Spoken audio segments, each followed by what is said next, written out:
Merhabalar, bugün sizlerle görmüş olduğunuz ünlü markaya ait bu çantamızı çalışacağız. Bir müşterimiz siparişi üzerine hazırladığım çantayı ben çok beğendim. Umarım sizler de beğenirsiniz. Kanalıma abone olmayı, Instagram'dan beni takip etmeyi ve yaptığınız çantaları bana Instagram üzerinden göndermeyi unutmayın. Hepinize kolaylıklar diliyorum. Öncelikle çantamın ölçülerinden bahsetmek istiyorum. Hemen şu şekilde bakın, tabandan itibaren ölçtüğümde 29 santim uzunluğu oldu. Şöyle enini ölçtüğüm zaman 33,5 santim eni oldu. Çantamın sap kısmına kadar olan ölçüsü 43 santim oldu. Çantamın ölçüleri de bu şekilde olmuş oldu. Genişliğini de paylaşayım hemen. Şu şekilde 6 santimde genişliği olmuş oldu. Çantamın genel anlamıyla yapımından bahsedecek olursam, çantam 4 parçadan oluşuyor. Ön, arka, yan, aynı zamanda sap ve iç kısmına şu şekilde bir sap kullanıyorum. Çantamın genel anlamıyla yapımı bu şekilde. Malzemelerinden bahsedecek olursam şu şekilde Milano Raffia'nın rafya iplerinden kullanıyorum. 07 numarasını kullandım. Yaklaşık 250-300 gram kadar 07 numarasından kullandım. Ve üzerindeki yazı için de şu şekilde 37 numaradan kullandım. Bundan yaklaşık 50 gram kadar yeterli olmuş oldu. Çantamda kullandığım malzemeler de bu şekilde. 3,5 milim tığ kullandım. Kenar tığlamalarını yaparken de 3 milim tığ kullandım. Hadi o zaman çantamızın yapımına başlayalım. Modelim için öncelikle 69 tane zincir çektim. Neden 69 tane zincir çektim? Modelim 3'ün katlarından oluşuyor. O yüzden 3'e bölünebilecek bir sayı üzerine modelimi kuracağım. 69 tane zincirimi çektim bu modelim için. Daha sonra 1 ve 2 zincir çekiyorum. Yanlara birer tane trabzan yapabilmek için. 69 artı 2 zincir çektim. 71 tane zincirim oldu. Yani 71 tane sık iğne elde edeceğim. 71 sık iğne elde edebilmek için de bir zincir daha çekiyorum. 72 tane zincir oluşturmuş oluyorum. Bu 72. zincirimi üst sırama geçişte kullanacağım. Hemen bakın, zincirimi çektikten sonra zincirimin şu şekilde çeviriyorum. Arka kanatlarına batarak ilerleyeceğim. Şuradaki bakın çıkıntılı yerlere batarak sık iğneler elde edeceğim. 71 tane sık iğne elde edebilmek için 72 tane zincir çekiyorum. Modelim 3'ün katlarından oluşuyor. Atıyorum 30 olabilir, 33 olabilir, 36 olabilir, 69 olabilir, 66 olabilir. Büyüklüğünüzü, küçüklüğünüzü bu şekilde ayarlamanız gerekiyor. Model sayısını ayarladıktan sonra artı 2 zincir ve bir tane de üst sıraya çıkış zinciri eklemeniz gerekiyor. Yani artı 3 zincir çekmiş olmanız gerekiyor ilk sıramız için. Hemen burada bakın 71. zincirimin arka kanadına battım. İpimi çekip sık iğnemi oluşturdum. Yanındakine geçiyorum. Bir sık iğne yapıyorum. Yanındakine bir sık iğne yapıyorum. Yanındakine bir sık iğne yapıyorum. Hep zincirlerimin arka kanadına batıyorum. Bakın alt kısımları şu şekilde gözüküyor. Daha önce zaten çanta videolarımdan izlediyseniz hep ben arka kanatlara batarak ilerliyorum ki ilk sıram daha düzgün olsun. Kenar sık iğne tığlamasını yaparken de çantanın bitiminde de daha düzgün bir görüntü elde edebilmek adına bu şekilde arka kanatlara batarak ilerliyoruz. Hemen bakın yanındakinin yine arka kanadına batıyorum. Bir sık iğne yapıyorum. Yanındakinin yine arka kanadına batıyorum. Bir sık iğne yapıyorum. Yanındakinin yine arka kanadına batıyorum. Bir sık iğne yapıyorum. Bu şekilde her bir zincirimin arka kanadına birer tane sık iğne yaparak 71 tane sık iğnemi elde ediyorum. Sık iğnelerimi yaparak 71 tane sık iğnemi elde ettim. Sıra sonuma kadar gelmiş oldum. Şimdi bu noktada ipimi biraz uzun tutuyorum. İkinci sırama geçiş, model sırama geçiş yapacağım. Örgümü şu şekilde çeviriyorum. Bakın hemen buraya bir trabzan oluşturmam gerekiyor. Ben üst sırama trabzanla geçişimde şu yöntemi kullanıyorum. Bakın ipimi biraz uzun tuttum. Dibindeki ilk sık iğneme batıyorum. Zincir çekmeden yapıyorum bu işlemi. İpimi çekiyorum. Bakın uzatarak bir tane sık iğne yapıyorum. Ve bir zincir çekiyorum. Bakın trabzan elde etmiş oldum bu şekilde. Böyle bir görüntü oluşmuş oluyor. Hem görüntü olarak daha düzgün, daha dolu duruyor. Şimdi ipimi üzerine doluyorum. 1, 2 sık iğne atlıyorum. Üçüncüsüne tığımı batıyorum. İpimi çekip bir ikili trabzan yapıyorum. Arada bir zincir çekiyorum. Ve tekrar ipimi üzerine doladıktan sonra bir sık iğne geriye geliyorum. Bir sık iğne atlıyorum. İkinci sık iğneme bakın şurada atlamış olduğum sık iğnelerimden ikincisine tığımı batıp ipimi çekiyorum. Ve bir ikili trabzan daha oluşturuyorum. Modelimi bu şekilde kurmuş oldum. Şimdi yan tarafa model kuracağım. Arada zincir çekmiyorum. İpimi üzerine doladım. 1-2 sık iğne atlıyorum. Üçüncüsüne tığımı batıyorum. İpimi çekiyorum. Ve bir ikili trabzan yapıyorum. Arada şimdi bir zincir çekiyorum. Ve geriye doğru geliyorum. Bir sık iğne atlayıp ikincisine şu şekilde batarak ipimi çekiyorum. Çapraz bir şekilde 2 tane trabzan oluşturmuş oluyorum yani. Arada da bir tane zincir çekmiş oluyorum. Şimdi tekrar modelimi kuracağım. Zincir çekmedim arada. 1-2 sık iğne atlıyorum. Üçüncüsüne tığımı batıyorum. Bir ikili trabzan oluşturuyorum. Bir zincir çekiyorum. Bu atladığım yere tekrar bakın geriye doğru dönüyorum. Bir sık iğne atlayıp ikincisine tığımı batıp bir ikili trabzan yapıyorum. Arada zincir çekmeden hemen 1-2 üçüncüsüne batıyorum. Bir ikili trabzan yapıyorum. Bir zincir çekiyorum. Geriye gelirken bir zincir çekiyorum. Bir sık iğne atlayıp ikincisine batıyorum. Arada bir sık iğne boşluk bırakmış oluyorum. Burada da zincirimle o sayımı tamamlamış oluyorum. Şimdi hemen 1-2 sık iğne atlıyorum. Üçüncüsüne tığımı batıyorum. Bir ikili trabzan yapıyorum. Arada bir zincir çekiyorum. Bir sık iğne atlayıp geriye gelip ikinci sık iğnemi batıyorum. Bir ikili trabzan oluşturuyorum.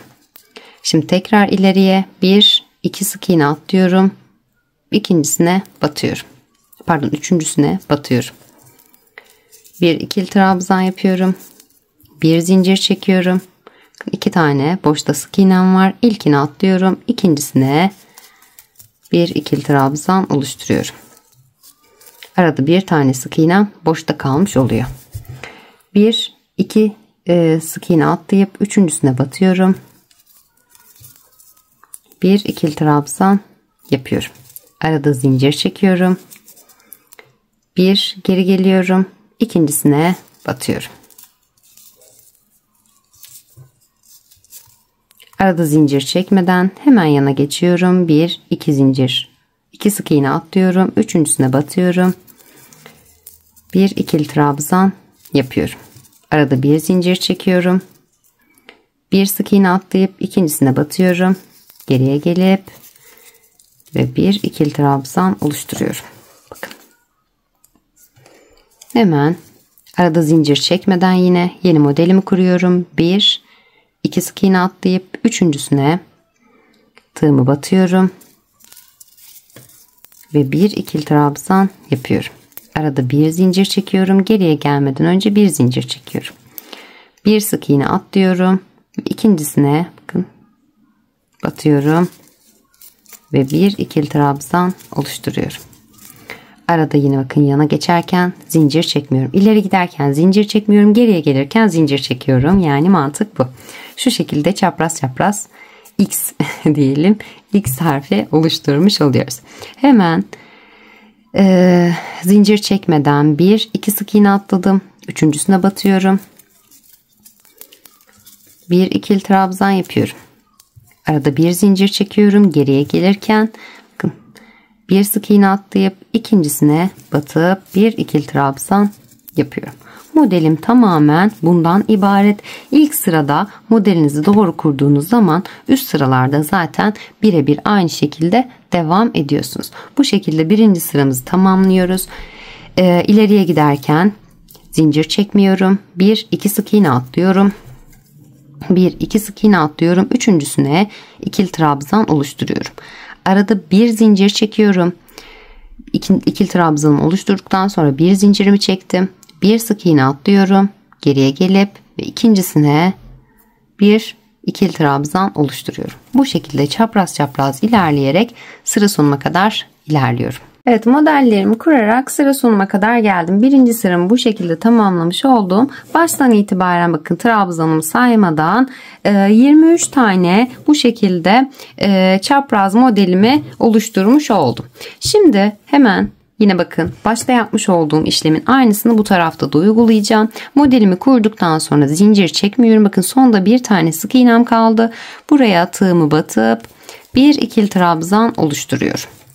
Ve birinci sıramı bu şekilde tamamlamış oluyorum. İpimi biraz uzatarak örgümü çevirip ikinci sırama geçiş yapıyorum. Model kurmaya devam edeceğim. Hemen bu noktaya ilk bakın trabzanımın tepesine tığımı batıyorum. İpimi biraz uzatarak çekiyorum ve bir sık iğne yapıyorum. Bir zincir çekiyorum. İlk trabzanımı oluşturmuş oldum. Şimdi bu noktada bir zincir daha çekiyorum. Arttırmamı yapmış oldum. Bir sık iğne, 2 zincir çektim. Bu aradaki boşluk zincirim olmuş olacak. Hemen ipimi üzerine doladıktan sonra aynı yere tekrar batıyorum ve bir ikili trabzan oluşturuyorum. Bakın, bu şekilde V elde etmiş oldum. Arttırma yapmış oldum. Bir kısma kadar bakın şu şekilde arttırmalarla devam edeceğiz. Ovalliği vereceğiz. Daha sonrasında yeteri uzunluğa kadar arttırma yapmadan ilerleyeceğiz. Hemen bakın burada trabzanımı yaptım. Yaptıktan sonra zincir çekmeden tekrar modelimi kurmaya başlıyorum. Bakın 1, 2 ve 3 tane ilmeğim var. Bir trabzan, bir zincir, bir trabzan. İkinci trabzanımın tepesine yani bir trabzan, bir zincir atlıyorum. Trabzanımın tepesine tığımı batıyorum. Bir ikili trabzan yapıyorum. Arada bir zincir çekiyorum. Ve geriye gelip ilk trabzanımın tepesine batıyorum ve bir ikili trabzan yapıyorum. Modelimi kurmuş oldum tekrar. Şimdi yine zincir çekmeden yandaki modelime geçiyorum. Tekrar model oluşturuyorum. İkinci trabzanımın tepesine tığım batıyorum. Bir ikili trabzan yapıyorum. Arada zincir çekiyorum. İlk trabzanımın tepesine batıyorum. Bir ikili trabzan yapıyorum.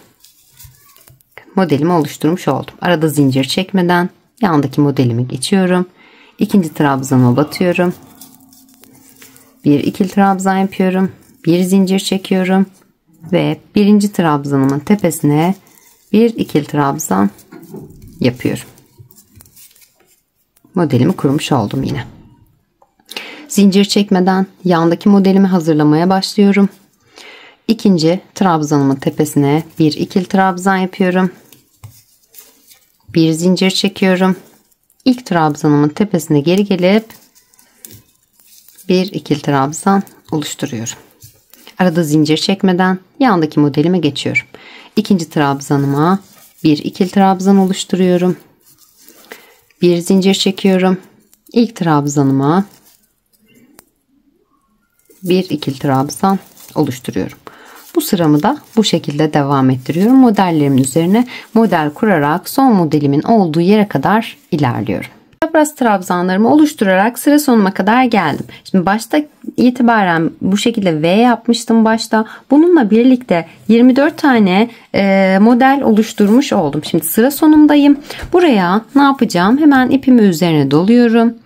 Buradaki ilk şurada bir sık iğne bir zincir yapmıştık. Zincirimizin tepesine tığımı batıyorum. İpimi çekip bir ikili trabzan oluşturuyorum. Arada zincir çekmedim. Modelimden sonra şimdi bir tane zincir çekiyorum. İpimi üzerine doluyorum. Aynı yere bir trabzan daha yapıyorum. Ve V şeklimi oluşturmuş oluyorum bu şekilde. Üçüncü sıramı da böyle tamamlamış oluyorum. Hemen ipimi biraz uzun tutuyorum. Örgümü çevirip dördüncü sırama geçiş yapıyorum. Dibindeki bakın ilk trabzanımın tepesine tığımı batıyorum. İpimi biraz uzatarak bir sık iğne, bir zincir çekiyorum. Burada modelimi oluşturmuş, burada trabzanımı oluşturmuş oldum. Şimdi ipimi üzerine doluyorum. Bakın. Bir zincir, bir trabzanım var. Trabzanımın tepesine tığımı batıyorum. Bir ikili trabzan oluşturuyorum. Şimdi bir zincir çekiyorum. İpimi üzerine doladıktan sonra zincirimi çektim ve bakın zincirimi çektim, ipimi üzerine doladım. İlk batmış olduğum trabzanımın tepesine trabzan yapmıştım. Buraya tekrar batıyorum. Şuradaki ilk trabzanımın tepesine tekrar batıyorum ve modelimi oluşturuyorum. Bu şekilde kenarda da bir trabzanla arttırmamı yapmış oldum. Şimdi ipimi üzerine dolayıp bakın yanındaki modelime geçiyorum artık. Arada zincir çekmedim. Hemen ikinci trabzanımın tepesine batıyorum. Bir ikili trabzan yapıyorum. Bir zincir çekiyorum. Geriye gelip ilk trabzanıma batıyorum. Bir ikili trabzan yapıyorum. Zincir çekmeden yandaki modelime geçiyorum. İkinci trabzanıma batıp ikili trabzan yapıyorum. Bir zincir çekiyorum. İlk trabzanıma batıyorum. Bir ikili trabzan yapıyorum. Arada zincir çekmiyorum. İkinci trabzanımın tepesine geçiyorum. Bir ikili trabzan yapıyorum. Bir zincir çekiyorum. İlk trabzanımın tepesine batıyorum. Bir ikili trabzan yapıyorum. Zincir çekmeden yine bakın diğer modelime geçiyorum. İkili trabzan yapıyorum. Bir zincir çekiyorum. İlk trabzanıma batıyorum. Ve ikili trabzanımı yapıyorum. Modelimi bu şekilde oluşturarak sıra sonundaki bu V şeklinde olan iki trabzanın olduğu yere kadar ilerliyorum. Çapraz trabzanlarımı yaparak sıra sonuna kadar geldim. Baştan itibaren bakın şu trabzanı saymadan hemen yanındaki ilk çapraz trabzanımı, modelimi sayıyorum. 2, 4, 6, doğru saydım. 2, 4, 6, 8, 10, 12, 14, 16, 18, 20, 22, 24 tane elde etmiş oldum. Tekrar saymak istiyorum. Ben biraz garanticiyim. 2, 4, 6, 8, 10, 12, 14, 16, 18, 20, 22, 24. Evet 24 tane çapraz trabzanı oluşturmuş oldum sıra sonuna kadar. Şimdi V'nin olduğu yerdeyim. Burada yine zincir çekmeden son modelimden sonra ipimi üzerine alıp bakın ilk trabzanımı atlayıp burada ne yapmıştık? Bir sık iğne, iki zincir çekmiştik. İlk zincirimize arada bir tanesini boş bırakıyoruz. İlk zincirimin tepesine tığımı batıyorum. Bir ikili trabzan yapıyorum. Şimdi bir zincir çekiyorum. Ve tekrar bakın ilk trabzanıma dönüyorum. Tepesine batıp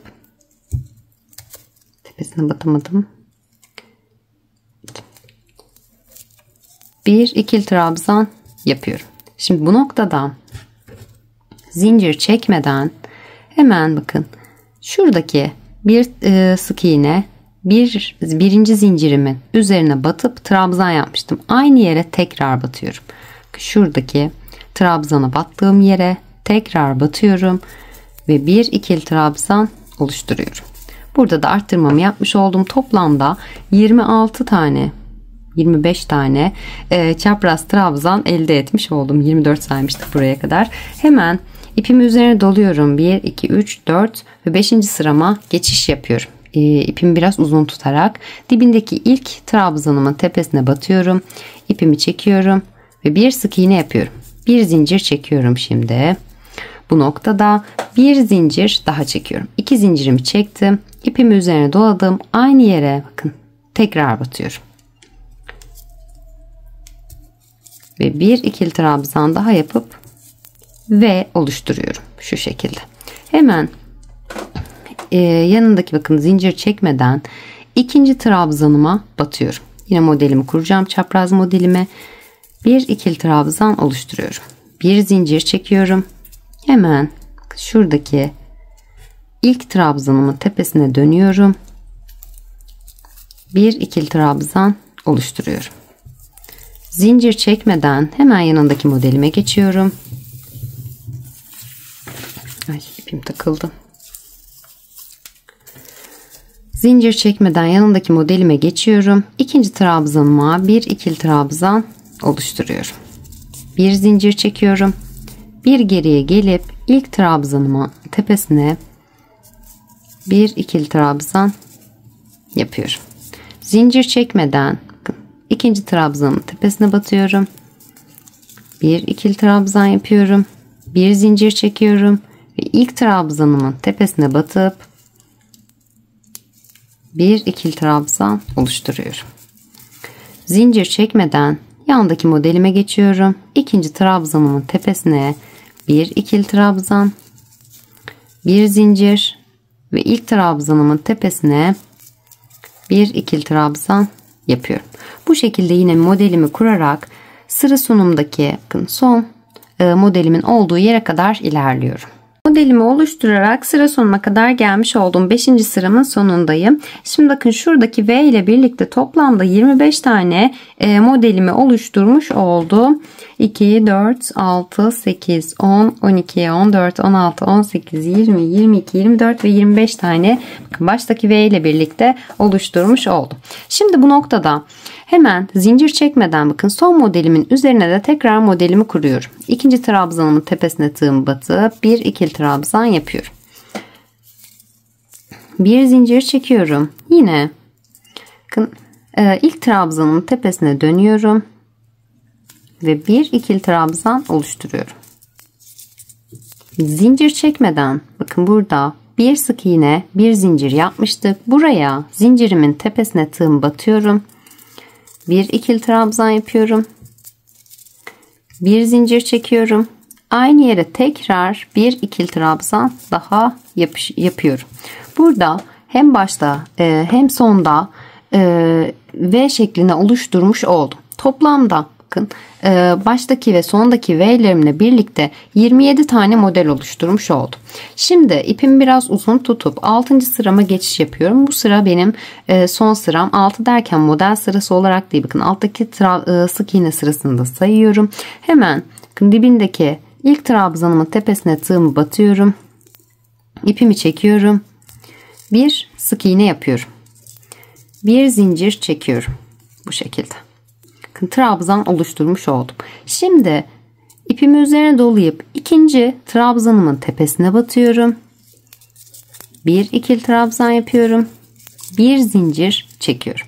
Şimdi ne yapıyorum? İlk başta batmış olduğum trabzanımın tepesine tekrar batıyorum. Ve bir ikili trabzan yapıyorum. Yine çapraz modelimi oluşturmuş oldum. Burası dediğim gibi benim son arttırma sıram. Şimdi zincir çekmeden hemen yanındaki modelime geçiyorum. İkinci trabzanımın tepesine bir ikili trabzan yapıyorum. Bir zincir çekiyorum. Yine ilk trabzanımın tepesine dönüp bir ikili trabzan da buraya yapıyorum. Zincir çekmeden yandaki modelime geçiyorum. İkinci trabzanımın tepesine batıyorum. Bir ikili trabzan yapıyorum. Bir zincir çekiyorum. Birinci trabzanıma tekrar dönüp bir ikili trabzan da buraya oluşturuyorum. Zincir çekmeden yandaki modelime geçiyorum. İkinci trabzanımın tepesine bir ikili trabzan, bir zincir ve ilk trabzanıma tekrar dönüp bir ikili trabzan oluşturuyorum. Bu şekilde bu sıramı da sıra sonuna kadar tamamlıyorum. V'nin olduğu yere kadar modellerimi kurarak devam ediyorum.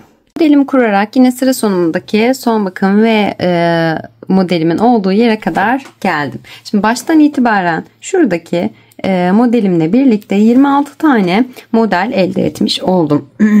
Çapraz trabzan, özür dilerim, sesim çatallandı. Hemen bakın burada son modelimi kurduktan sonra 26. Çapraz modelimi kurduktan sonra ipimi üzerine doluyorum zincir çekmeden. Bakın burada bir sık iğne, 2 zincir çekmiştik. İlk zincirimizin tepesine tığımızı batıyoruz. Konuşamadım bugün, niye böyle oldu bilmem. Bir ikili trabzan yapıyorum. Şimdi bir zincir çekiyorum arada. Hemen gerideki bakın ilk trabzanıma tekrar dönüyorum. Ve çapraz trabzanımı oluşturmuş oluyorum. Şimdi ipimi tekrar üzerine alıyorum zincir çekmeden. Bakın buradaki son trabzanımın, hatta ilk batmış olduğum yere, ilk trabzanımı yapmış olduğum yere tekrar batıyorum. Bir ikili trabzan oluşturuyorum. Bu şekilde 2, 4, 5 ve 6. sıramda tamamlamış oluyorum. Şimdi ipimi biraz uzun tutup 7. sırama geçiş yapıyorum. Dibindeki ilk trabzanıma batıyorum. İpimi çekiyorum. Bir sık iğne yapıyorum. Bir zincir çekiyorum. İpimi üzerine aldıktan sonra hemen modelime başlıyorum. 27 tane konuşamıyorum gerçekten. 27 tane modelimi elde etmiş oldum. Başlarda da birer tane trabzanımı elde etmiş oldum. Artık artırmamı burada bırakıp modellerime devam edeceğim. Başta ve sonda birer tane de trabzan oluşturacağım her sıramda. Şimdi bir trabzanımı yaptım. Zincir çekmeden trabzanımı nasıl yaptım? Bir sık iğne bir zincirle yaptım. Bunu trabzan olarak sayıyorum demiştim. Şimdi zincir çekmeden bir ve ikinci trabzanımın tepesine birini atlıyorum. İkinci trabzanımın tepesine bir ikili trabzan oluşturuyorum. Şimdi bir zincir çekiyorum ve geriye dönüp bakın ilk trabzanımın tepesine yine tığım batıp çapraz trabzanımı oluşturuyorum. Zincir çekmeden ikinci trabzanımın tepesine ikinci modelime geçiyorum. İkinci trabzanın tepesine bir trabzan yapıyorum. Bir zincir çekiyorum. İlk trabzanımın tepesine geçiyorum. Bir ikili trabzan yapıyorum. Zincir çekmeden yandaki modelime geçiyorum. Bir ikili trabzan yapıyorum. Bir zincir çekiyorum ve bir geri gelip ilk trabzanımın tepesine batıyorum ve bir ikili trabzan yapıyorum. Zincir çekmeden ikinci trabzanımın tepesine batıyorum. Bir ikili trabzan yapıyorum. Bir zincir çekiyorum. İlk trabzanımın tepesine dönüp bir ikili trabzan yapıyorum. Bu şekilde modellerimi oluşturarak yine baştan itibaren 27 tane trabzanımı elde ediyorum. 27 tane modelimi çapraz trabzanımı elde edip son trabzanın olduğu yere kadar ilerliyorum. Evet, 27 tane çapraz trabzanımı oluşturarak sıra sonuma kadar geldim. Bakın şurada trabzanımın tepesine de yine bakın bir sık iğne bir zincir yapmıştım. Zincirimin tepesine bir ikili trabzan yapıyorum. Arada zincir çekmeden trabzanımı oluşturdum. Başta ve sonda bir tane trabzanım, arada 27 tane çapraz trabzanım olmuş oldu. Şimdi ipimi biraz uzun tutarak üst sırama geçiyorum. Dibindeki ilk trabzanımı batıp bir sık iğne ve bir zincir yaparak ilk trabzanımı oluşturuyorum. Hemen modelime başlıyorum. Dediğim gibi arttırmayı bitirdik artık. Düz bir şekilde 27 tane çapraz trabzan elde edeceğiz. İlk trabzanımı atlayıp ikinci trabzanımın tepesine batıyorum. Bir ikili trabzan, bir zincir. Geriye gelip ilk trabzanımın tepesine bir ikili trabzan yapıyorum. Arada zincir çekmeden yeni modelime geçiyorum. İkinci trabzanıma batıyorum.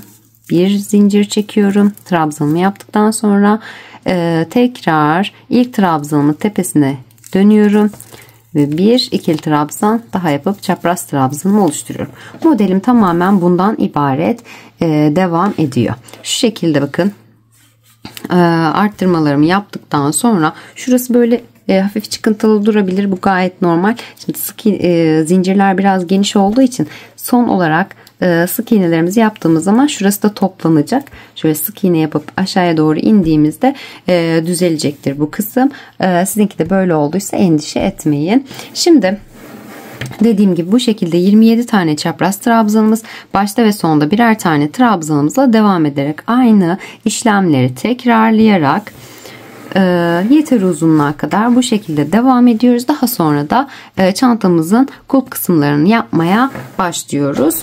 Hemen dediğim gibi 27 tane çapraz trabzanımız, başta ve sonda birer tane trabzanımızla yeter uzunluğa gelene kadar ilerleyelim ve yeter uzunluğa geldiğimizde çantamızın askı kısımlarının şu şekilde bakın duvar kısmını bitirdik. Askı ve yan kısımları oluyor. Şöyle dönecek bu biraz. Buraları yapmak için geliyoruz. Evet, 27 tane modelimi oluşturarak 27 sıra halinde uzunluğumu tamamlamış oldum. Yani 27 model sırası, en alttaki sık iğne sıramla birlikte 28 model sırası oluşturmuş oldum. Şimdi bakın 29. sıramın başındayım. Yine ikili trabzanımı oluşturdum. Başta aynı şekilde devam ederek başlangıçta yaptığım gibi ilerledim. 9 tane bu şekilde modelimi çapraz trabzanımı oluşturdum. Şimdi hemen bakın şuradaki ara boşluğu yapacağız. Kesme işlemine devam edeceğiz. Önce sağ tarafı, daha sonra sol tarafımızı tamamlayacağız. Şimdi 9 tane dediğim gibi bakın trabzanını saymadan 2, 4, 6, 8 ve 9 tane çapraz trabzanlarımı oluşturdum. Zincir çekmeden bu noktada ipimi üzerine alıp hemen bakın yandaki modelimin, yani 10. modelimin ilk trabzanına değil, zincirimi de atlıyorum. İkinci trabzanına tığımı batıyorum. İpimi çekiyorum ve bir ikili trabzan oluşturuyorum. Şimdi bu noktada ipimi yine biraz uzun tutup ikinci sırama geçiş yapıyorum. Şuraları artık 1-2 şeklinde sayıyorum. 27 sıramdan sonra 27 model ve bir sık iğne sırası, yani 28 sıramdan sonra artık omuz sap oyuntusuna başlamış oldum. Şimdi hemen bakın zincirimi çekmeden ikinci sırama geçişimi yaptım. İpimi biraz uzun tuttum. Dibindeki ilk ilmeğime tığımı batıyorum. İpimi uzatarak şu şekilde çekiyorum. Bir sık iğne ve bir zincir çekiyorum. Şimdi bu noktada hemen ne yaptığımı da bakayım. Hemen ipimi üzerine dolayarak bakın yanındaki ilk modelimin ilk sık iğne, ilk yarım trabzan, sık iğne hepsi birbirine karıştı. İlk trabzanına değil, ikinci trabzanına tığımı batıp bir ikili trabzan oluşturuyorum. Ters V yapmış oldum ve eksiltmeme oluşturmuş oldum. Şimdi hemen bakın yine zincir çekmeden yandaki modelimi kurmaya başlayacağım. Yanındakine geçiyorum. Bir ikili trabzan oluşturuyorum. Bir zincir çekiyorum ve ters, bakın ilk trabzanıma batarak ters şekilde ikili trabzanımı oluşturuyorum ve çapraz trabzanlarımı elde etmiş oluyorum. Şimdi şöyle yapayım, ipimi düzelteyim. Zincirimi çekmeden yandaki modelime geçiyorum. Ve modelimi tekrar oluşturuyorum, çapraz trabzanı. Zincir çekmeden yanındakine geçiyorum. Yine çapraz trabzanımı oluşturuyorum. Bu şekilde yine şurayı oluşturduktan sonra bu şekilde her bir modelimin üzerine birer tane oluşturarak sıra sonuna kadar ilerliyorum. Evet, çapraz trabzanlarımı oluşturarak sıra sonundaki bak son trabzanım kalana dek ilerledim. Şimdi baştan itibaren bakın şurada ters V oluşturduk. Eksiltmemizi yaptık. Burayı saymadan hemen çapraz trabzanlarımı sayıyorum. 2, 4, 6 ve 8 tane elde etmiş oldum. Şimdi son trabzanımın tepesine de tığımı batıp bir ikili trabzan oluşturuyorum. Bu tarafta köşemde hiç eksiltme yapmadan sadece ortada eksiltme yaparak devam edeceğim. Şimdi yine ipimi biraz uzun tutarak 3. sırama geçişimi yapıyorum. Dibindeki ilk trabzanıma batıyorum. İpimi çekip bir sık iğne oluşturuyorum ve bir zincir çekip trabzanımı oluşturmuş oluyorum bu noktada. Şimdi ipimi üzerine alarak modelimi kurmaya başlayacağım. İlk trabzanımı atlıyorum. İkinci trabzanıma bir ikili trabzan yapıyorum. Bir zincir, geriye dönüyorum. İlk trabzanımın tepesine de bir ikili trabzan oluşturuyorum. Yine bu şekilde modelimi kurarak sıra sonunda bakın 2 tane şöyle 2 tane modelim kalana dek ilerliyorum. Evet, 3. sıramın sonuna kadar geldim. Bakın sonunda 2 tane modelim kaldı. İlk modelimi yine model olarak tamamlıyorum. Modelimi oluşturuyorum. Bir zincir çekiyorum. Terse dönüp çapraz trabzanımı da yapıyorum. Şimdi sonda bir tane modelim kalmış oldu. Hemen bu noktaya ipimi üzerine dolayarak bakın. İkinci trabzanıma model kurar gibi birinciye atlıyorum. İkinciye tığımı batıyorum ve bir ikili trabzan oluşturuyorum. Şimdi zincir çekmeden tekrar ipimi üzerine doluyorum. Bakın son şuradaki trabzanı atlayıp son trabzanımın tepesine tığımı batıyorum. İpimi çekip bir ikili trabzan oluşturuyorum. 3. sıramı da bu şekilde tamamlamış oluyorum. Şimdi yine ipimi biraz uzun tutarak 4. sırama geçiş yapıyorum. Dibindeki ilk trabzanıma tığımı batıp ipimi biraz uzatıyorum. Bir sık iğne yapıyorum. Bir zincir çekiyorum. Şimdi tekrar eksiltme yapacağım. Bir önceki sıramda, yani 3. sıramda kaç tane elde etmiş oldum? 2, 4, 6 ve 7 tane çapraz trabzan elde etmiş oldum. Şu 2 trabzanımı saymadan. Şimdi bu noktada 4. sıramın başındayım. Tekrar bir kontrol etmek istiyorum. 4. sıramın, evet. Şöyle. Hemen bakın, trabzanımı oluşturduktan sonra, yani bir sık iğne bir zincir yaptıktan sonra ilk trabzanımı atlayıp ikinci trabzanıma yine bir ikili trabzan yapıyorum. Burada bu şekilde eksiltmemi yapmış oldum. Hemen bakın, yanındakine model kurmaya başlıyorum. Yanındakine geçiyorum. İkinci trabzanıma batıp bir ikili trabzan oluşturdum. Bir zincir çektim ve döndüm. Tersten batarak ikili trabzanımı oluşturdum. Şimdi yanındakine geçiyorum. Yine modelimi kuruyorum. Bu şekilde modelime devam ederek sıra sonuma kadar geliyorum. Sıra sonunda 1, 2, 3, 4. 4. sıramın sonunda yine trabzanımın üzerine bir tane trabzan yapıyorum. Bir sık iğne bir zincirle 5. sırama geçiş yapıyorum. 5. sıramda da her bir modelime bu taraftan gelirken modelimi kurarak sonda bir tane modelim kalana dek ilerliyorum. Evet, 4. sıramı tamamladım. 5. sırama da geçişimi yaptım. 5. sıramda kaç tane model oluşturdum? 2, 4 ve 5 tane modelimi oluşturdum. Sonda bir tane modelim, 2 tane de, evet anneciğim, 2 tane de trabzanım kalmış oldu. Şimdi hemen 5 tane modelimi oluşturduktan sonra bakın, son modelimin ikinci trabzanına tığımı batıyorum ve bir ikili trabzan oluşturuyorum. Burada zincir çekmeden yine bakın, son trabzanımı, şuradaki trabzanı atlıyorum. Son trabzanımın tepesine de tığımı batıyorum. İpimi çekip bir ikili trabzan oluşturuyorum. 5. sıramda bu şekilde tamamlamış oluyorum ve eksiltmemi burada yapmış oluyorum. Şimdi, sana bir şey getirdim. Teşekkür ederim anneciğim. Şimdi ipimi biraz uzun tutuyorum. Örgümü çeviriyorum. Dibindeki ilk trabzanıma tığımı batıp ipimi çekiyorum. Biraz uzatarak bir sık iğne ve bir zincir yapıyorum. İlk trabzanımı oluşturmuş oldum. Buradaki trabzanımı atlıyorum. Yine bakın, modelimin ilk trabzanına değil, ikinci trabzanına batıyorum. Bir ikili trabzan yapıyorum. 6. sıramda da eksiltmemi bu şekilde tamamlamış oldum. Zincir çekmeden yanındaki modelime geçiyorum. İkinci trabzanıma batarak ikili trabzan oluşturuyorum. Bir zincir çekiyorum ve geriye gelip ilk trabzanıma batıp yine çapraz trabzanımı oluşturuyorum. Bu şekilde yine sonda kalan 3 tane çapraz modelimi kuruyorum. Daha sonra bir tane trabzan yapıyorum ve 6. sıramı tamamlıyorum. Yine 7. sırama geçiş yaparken bir sık iğne bir zincir yapıyorum. 1, 2, 3 tane çapraz modelimi oluşturup son modelimin, bir saniye yani, son modelimin olduğu yere de eksiltme için geliyorum. Evet, 7. sırama geçişimi yaptım. Bir trabzan oluşturduktan sonra 3 tane modelimi kurdum. Bakın, sonda yine bir tane modelim kaldı. Bu noktada zincirimi çekmeden yine bakın, 3 modelimden sonra çapraz trabzanımı, yani son modelimin ikinci trabzanına tığımı batıyorum ve bir ikili trabzan yapıyorum. Yine zincir çekmeden burada bir trabzan atlıyorum ve son trabzanımın tepesine bir ikili trabzan oluşturuyorum.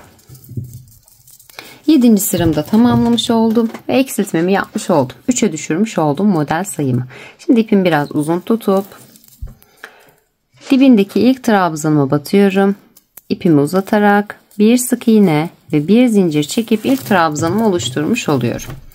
Şimdi ikinci trabzanımı atlıyorum yine. Yanındaki trabzanımı atlıyorum, modelimdeki ikinci trabzanıma batıyorum. Bir ikili trabzan yapıyorum. Eksiltmemi bu şekilde yapmış oldum yine. Yine bakın, yandaki modelime 2 tane modelim kaldı. Ona modelimi yapıp tamamlıyorum. İlk trabzanımı atlayıp ikincisine tığımı batıyorum. Bir ikili trabzan, bir zincir, geriye dönüyorum. Bir ikili trabzan yapıyorum. Ben oyuna başladım. Tamam anneciğim. Tamam aşkım. Kökte uyanık ve çantayı da yetiştirmem lazım artık. O yüzden videomu eşlik ediyor biraz. Lütfen kusura bakmayın diyelim. Hemen bakın, ilk çapraz trabzanı oluşturdum. Yanındakine geçiyorum. İkincisine batıyorum. İkinci trabzanıma yine modelimi kurmaya devam ediyorum. Bir zincir ve ilk trabzanıma batıp ikinci trabzanı tersten örerek iki modelimi oluşturuyorum ve sondaki trabzanımın üzerine de yine bir tane ikili trabzan yapıyorum. Hemen örgümü çeviriyorum. Kaçıncı sıramdayım? 2, 4, 6 ve 8. sıramdayım şu anda. Hemen 9. pardon 2 4 6 ve 8 9. sırama geçiş yapıyorum. İpimi biraz uzun tutarak dibindeki trabzanıma batıyorum. Bir sık iğne, bir zincir yapıyorum. Hemen yanına bir model oluşturuyorum. Bir zincir çekiyorum. Modelimi oluşturup bakın sonda bir tane yine modelim kaldı. Zincir çekmeden hemen bakın modelimin ikinci trabzanına batıyorum.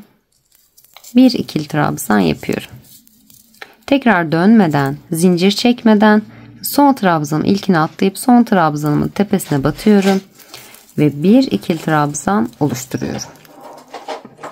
9. sıramda bu şekilde tamamlamış oldum. Şimdi hemen bir kontrol etmem lazım. 2 4 6 8 9, evet 10. sıramdayım şu anda. İpimi üzerine doluyorum. Dibindeki ilk trabzanıma batıp bir sık iğne, bir zincir yapıyorum. Şimdi burada şuradaki trabzanıma batmadan hemen ortadaki modelimi tekrarlıyorum. Bakın, bir trabzan atlayıp ikinci trabzanıma batıyorum modelimin olduğu. Bir ikili trabzan yapıyorum. Bir zincir ve geriye gelip ilk trabzanımın tepesine bir ikili trabzan oluşturuyorum. Modelimi kurmuş oldum ve sondaki trabzanımın da yine tepesine bir ikili trabzan yapıyorum. Modelimi kurmuş oldum bu şekilde. Şimdi son sıramda, evet, bakalım, hemen ipimi üzerine doluyorum. Burada dibindeki ilk trabzanıma batıyorum. İpimi çekiyorum. Bir sık iğne yapıyorum. Bir zincir çekiyorum. İpimi üzerine doluyorum. Hemen bu noktada bakın. Şuradaki trabzanımı atlayıp yanındaki son trabzanıma batıyorum. İpimi çekiyorum. İkisini birlikte topluyorum ama kapatmıyorum. İpimi tekrar üzerine doluyorum. Şuradaki bakın ilk atlamış olduğum trabzanımın tepesine de batıyorum. İpimi çekiyorum. İkisini birlikte topluyorum.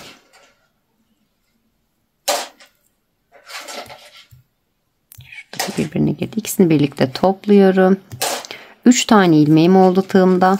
Gösterebilirsem. 3 ilmeğim oldu. Hepsini birlikte toplayıp artık sıramı tamamlamış oluyorum. Eksiltmemi bu şekilde tamamlamış oluyorum. Şimdi bu noktada 1, 2, 3, 4, 5, 6, 7, 8, 9 ve 10 tane sık iğne, 10 tane zincirimi oluşturuyorum.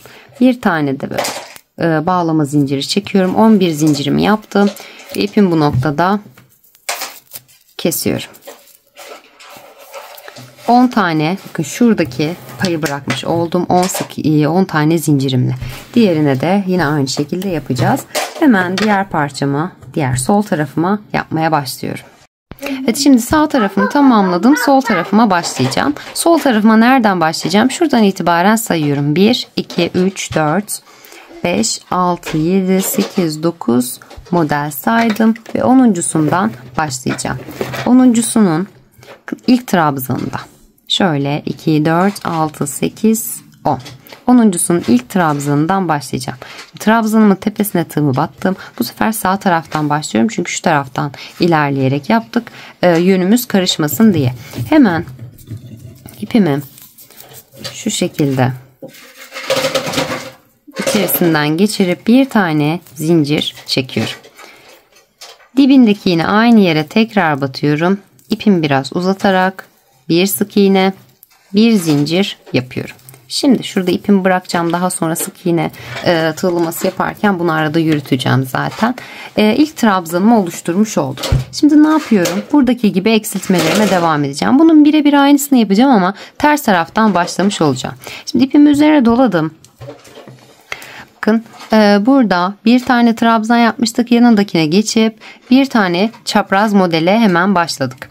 Burada yanındaki 9. modelime geçiyorum. Bir ikili trabzan.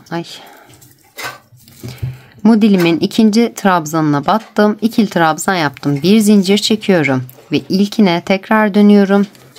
İkili trabzanımı oluşturuyorum. Modelim kurmayı artık tek tek anlatmıyorum. Çünkü buraya kadar geldiğimiz için model kurmaya artık biraz alıştık. Bu şekilde modelimi kurarak yine eksiltmemden sonra başta eksiltme yapıyorum. Artık sol tarafımda başta eksiltme yapıyorum. Diğer tarafta eksiltme yapmadan devam ediyorum.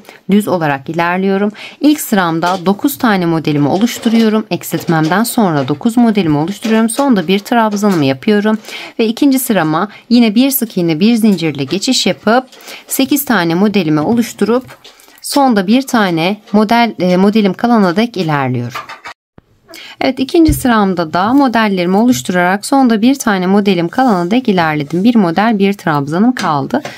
Toplamda 8 tane modelimi oluşturmuş oldum. Şimdi hemen bu noktada bakın son modelimin ikinci trabzanıma tığım batıyorum. Bir ikili trabzan yapıyorum. Şimdi tekrar yanındakine geçiyorum. Bu sefer doğru mu yaptım? Hayır. Tam tersi yapacağım. Çünkü içeride kalması gerekiyor şu şekilde. Şu görüntüyü almam gerekiyor yani. Şu görüntüyü alabilmek için ikincisine değil pardon ilkine batıyorum. İpimi çekiyorum.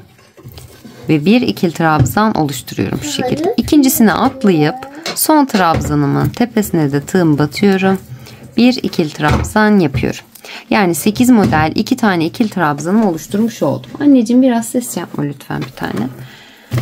Şimdi ipimi biraz uzun tutarak 3. sırama geçişimi yapıyorum. İlk trabzanımın tepesine batıyorum. İpimi çekiyorum.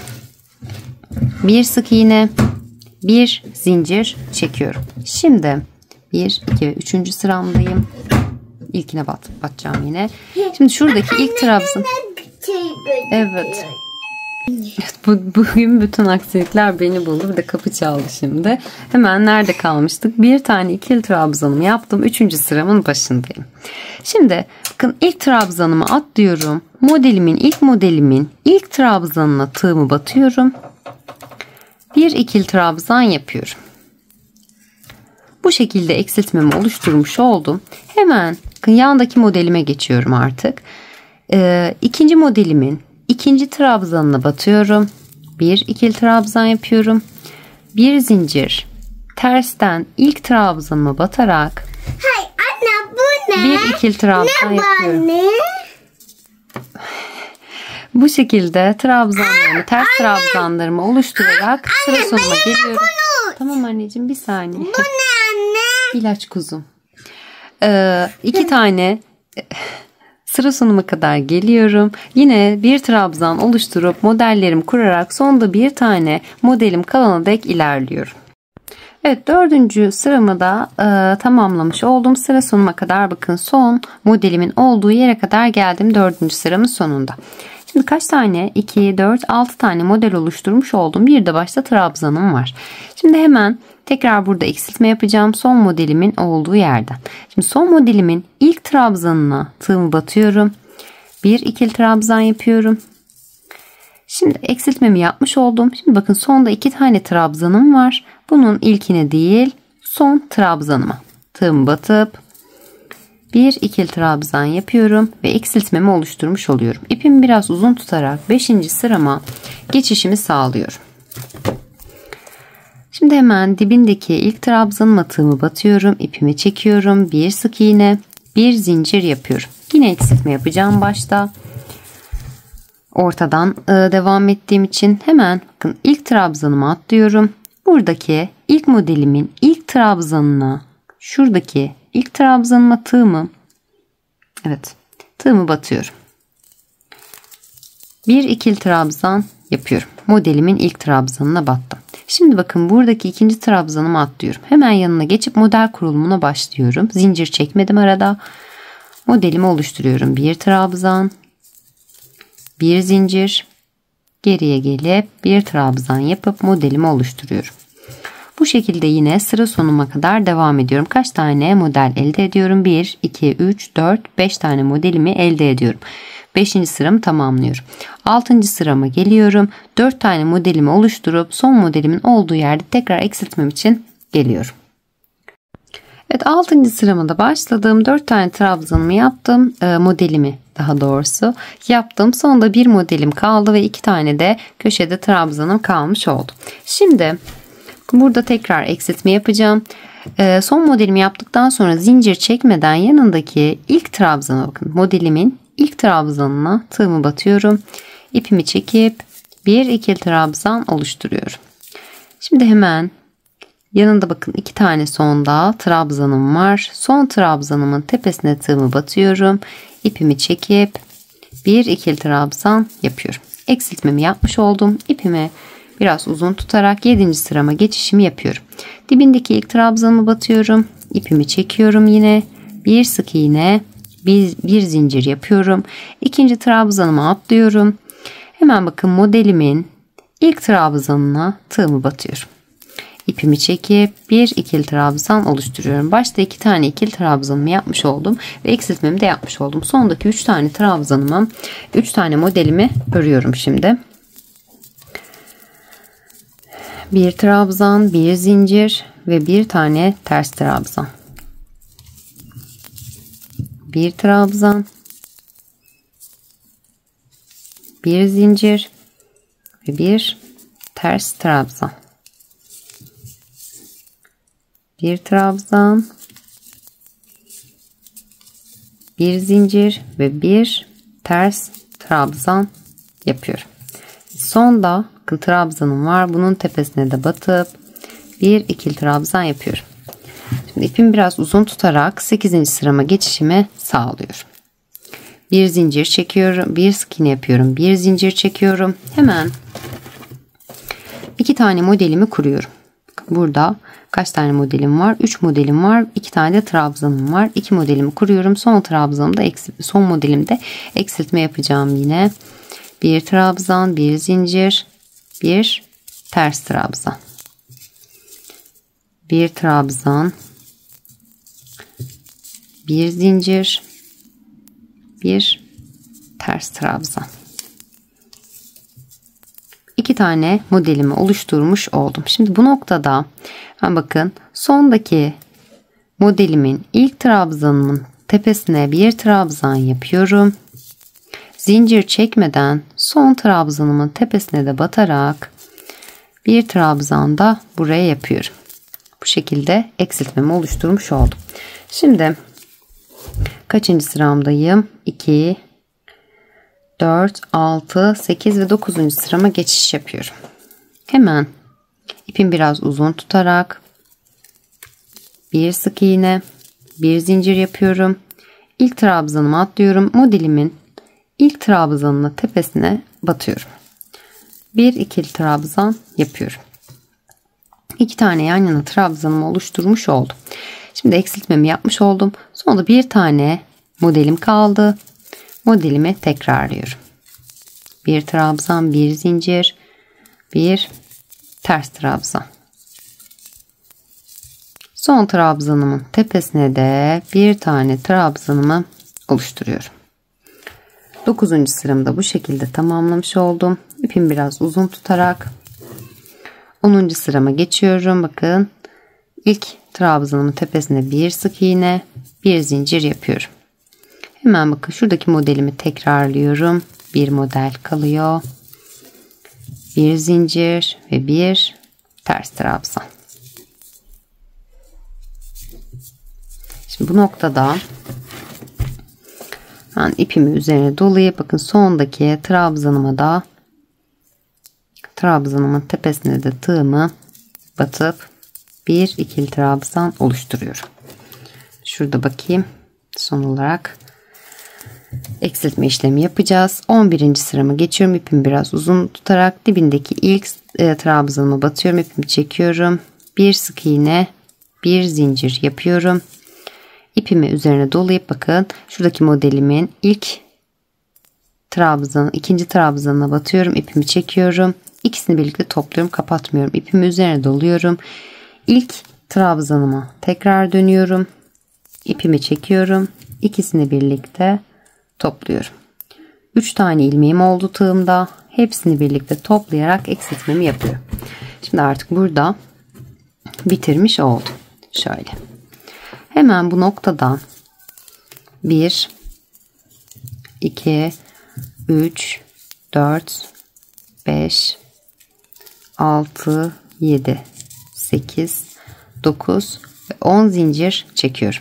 Bir zincir de üst sırama çıkışım için çekiyorum. Artık kenar tığlamalarına başlayacağım. Hemen bakın zincirlerimi çektim. 11 tane zincir çektim. 10 tane sık iğne oluşturacağım burada. Zincirimin arka kanadını çeviriyorum. Başta başlarken yaptığım gibi 10. zincirimin burayı biraz sıkı çekmişim. Arka kanadına batıyorum. İpimi çekiyorum. Ve bir sık iğne yapıyorum. Hemen yanındaki zincirimin arka kanadına geçiyorum. Bir sık iğne yapıyorum. Yanındaki zincirimin arka kanadına bir sık iğne yapıyorum. Bu şekilde zincirlerimin arka kanadına 10 tane sık iğne yaparak köşeme kadar geliyorum. Evet, 10 tane sık iğnemi oluşturdum. Bakın zincirlerimin her birinin arka kanadına. Şimdi şuradan başlayarak aşağıya doğru ineceğim. Sık iğne tığlamalarımı yaparak. Şurada birleşim noktasına tığım batıyorum.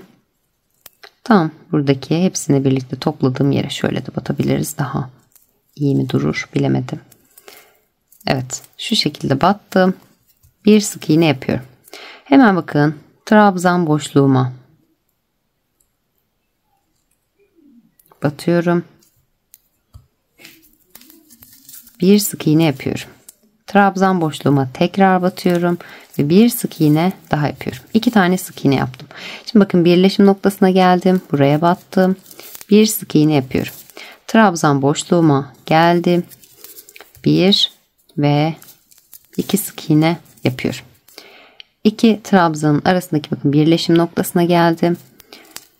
Bir sık iğne yapıyorum. Trabzan boşluğuma 1 ve 2 sık iğne yapıyorum. 2 trabzanın arasındaki boşluğa bir sık iğne. Trabzan boşluğuma 1 ve 2 sık iğne yapıyorum. Bu şekilde trabzan boşluklarıma ikişer, birleşim kısımlarına birer tane sık iğneler oluşturarak buradaki son trabzanın olduğu yere kadar ilerliyorum. Sık iğnelerimi yaparak köşeye kadar geldim. Şimdi bakın son trabzanın olduğu yere de 2 tane sık iğnemi oluşturdum. Şimdi burada ilk sık iğnelerimin başladığı noktadayım. Bakın burada şu benim ilk sık iğne. Buraya atlıyorum. Buradaki sık iğneye atlıyorum. İkinci sık iğneme şuradaki ikinci sık iğneme batıyorum. Hatta evet, şurası ikinci sık iğnem. Şurası benim ilk sık iğnem. İkinci sık iğneme bakın. Trabzanımın tam olduğu yer. İkinci sık iğneme batıyorum. İpimi çekip bir sık iğne oluşturuyorum.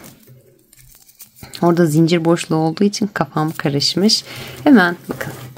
İlk sık iğneme atladım. İkincisine battım. Yanındakine geçiyorum şimdi. Bir sık iğne yapıyorum. Yanındakine geçiyorum. Bir sık iğne yapıyorum. Yanındakine bir sık iğne yapıyorum. Yanındakine geçiyorum. Bir sık iğne yapıyorum.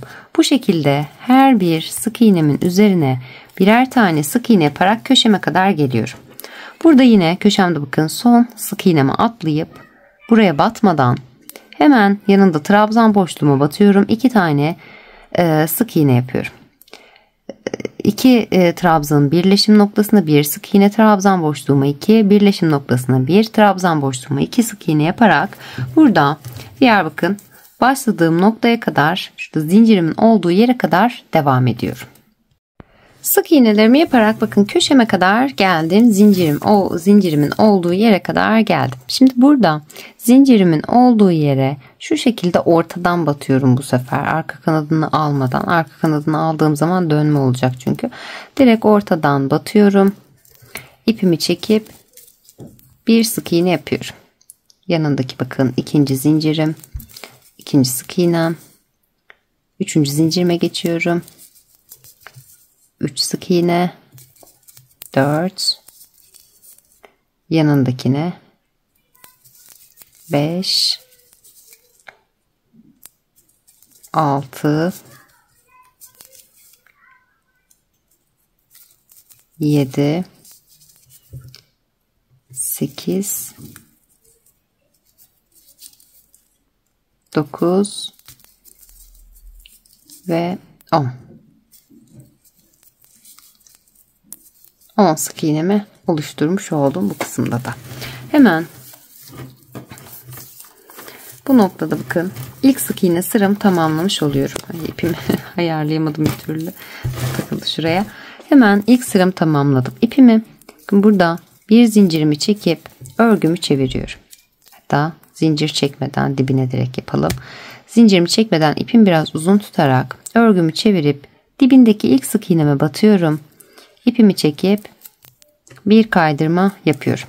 Yanındakine bir kaydırma, yanındakine geçiyorum. Bir kaydırma yapıyorum. Yanındakine geçiyorum.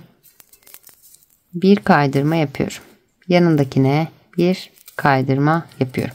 Bu şekilde bakın arkadan devam ederken kaydırmalarla ilerliyorum ki şuradaki şu düz sık iğnelerimin düz olduğu görüntüyü elde edebileyim diye. Şimdi bu şekilde kaydırmalarımı yaparak tüm etrafını içe girmeden iç kısmı en son sık iğneyle tığlayıp bitireceğiz. İçe girmeden buradaki her bir yaptığımız sık iğneye birer tane kaydırma yaparak sondaki bakın zincirimin üzerine yapmış olduğum son 10 sık iğnemin oldu bakın sonuncu sık iğneme kadar bu şekilde devam ediyorum. Evet, kaydırmalarımı yaparak bakın köşeme kadar diğer köşeme kadar gelmiş oldum. 10 sık iğnemin olduğu yere de kaydırmamı tamamladım. Şimdi bir tane zincir çekiyorum ve sık iğne sırama geçiş yapıyorum. Bakın zincirimi çektim, dibindeki ilk sık iğnemi kaydırmanın olduğu yer şurası. Buraya tığım batıyorum. İpimi çekip bir sık iğne yapıyorum. Hemen yanındakine geçiyorum. Bir sık iğne yapıyorum. Yanındakine bir sık iğne yapıyorum. Yanındakine geçiyorum. Bir sık iğne yapıyorum. Yanındaki sık iğneme bir sık iğne yapıyorum. Bakın şuradan batıyorum.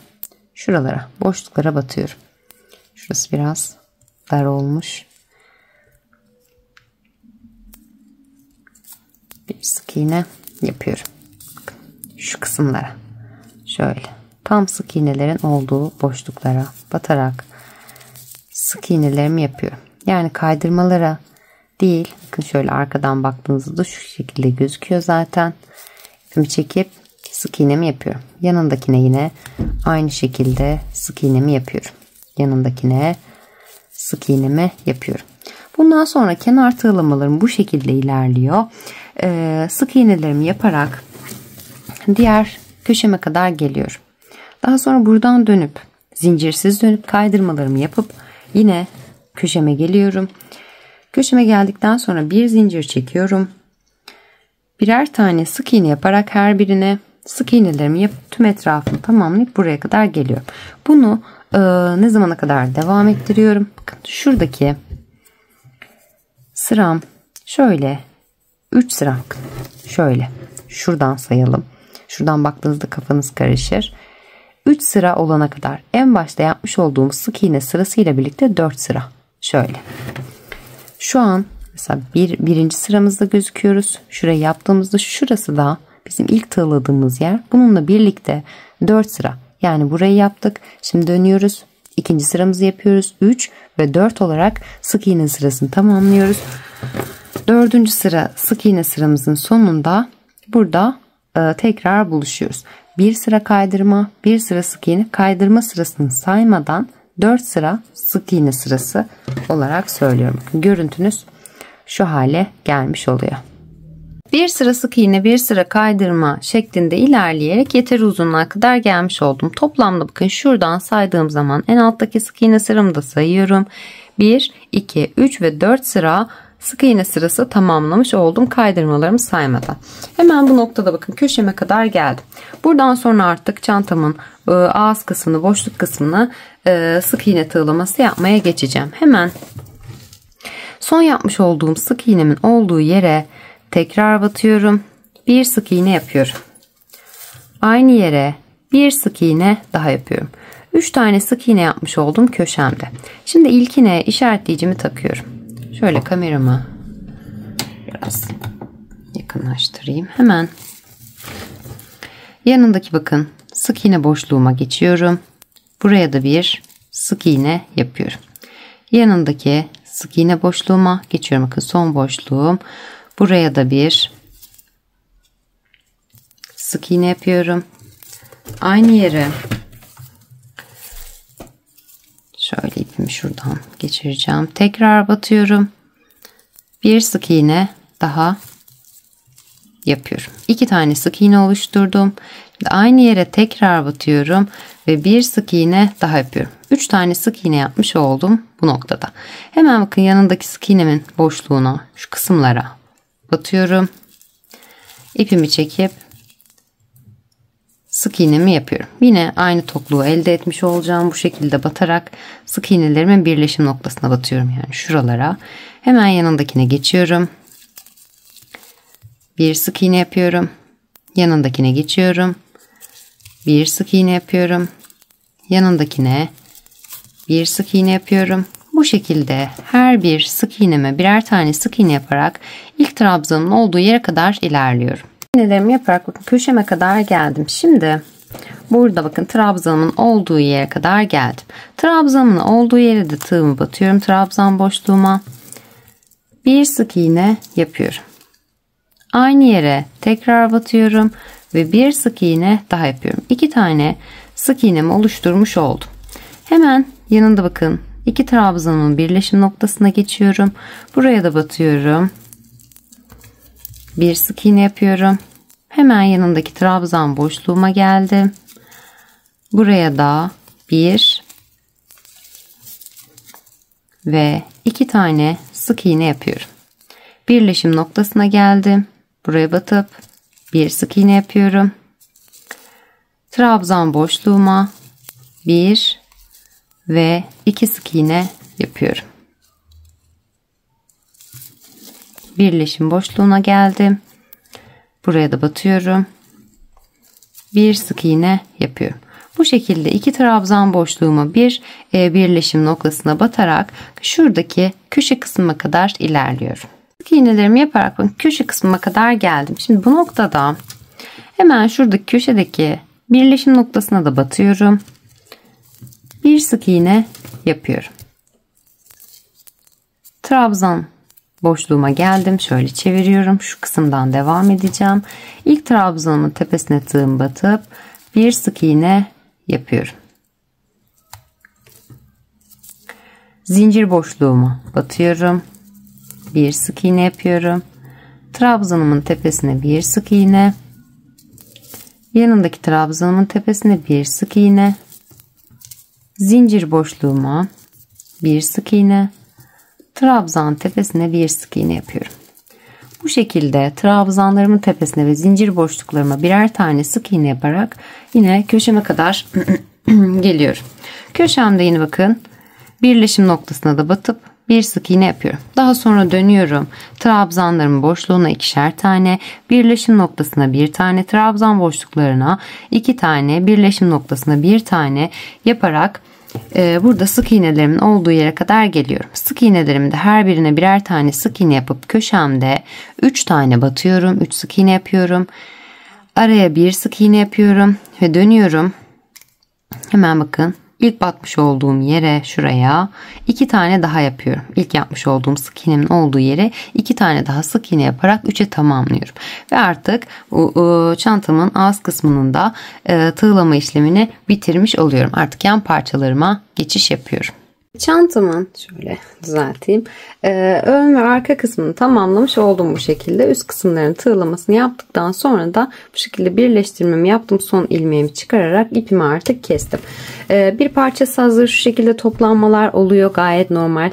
Çok sıkı bir sık iğne yaptığımız için bu şekilde oluyor. Ütülediğimiz zaman düzelecek. Ben en son toplu olarak hepsini birlikte, bütün parçalarımı birlikte ütüleyeceğim.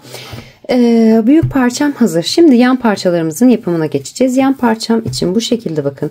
Bir tane büyük parça, askı dahil, yani çantamın askısı dahil bir parça oluşturacağım. Bir de iç kısmına ekstra bir parça oluşturacağım. Öncelikle bu büyük parçamızın yapımından bahsedeceğim. Çok büyük bir parça olduğu için ben küçük bir parça üzerinde göstereceğim. Detaylı olarak anlatacağım. Şimdi öncelikle sayılarımızı belirlememiz gerekiyor bunun için. Sayılarımızı belirlerken ne yapıyoruz? Şimdi hemen şöyle biraz daha yükselteceğim. Kenarda, bakın şurada sık iğnelerimizi yapmıştık. 3 tane sık iğne. Bakın şurada 3.'ye taktım. Burada da, yani 3. derken ilk başta sık iğnelerimi yaparken, başlarken ilk bir sık iğne yapmıştık ve buraya bir işaretleyici takmıştık. Takıyoruz. Buraya ilkine işaretleyicimizi takıyoruz. Daha sonra gelip 2 tane daha sık iğne yaparak 3'e tamamlıyoruz. Yani buradan giderken ilkine takmış oldum. Hemen döndüm. Burada sık iğnelerimi yaptıktan sonra diğer köşemde üst kısmımda yine 3 tane sık iğne yapıp ilkine işaretleyicimi takmıştım.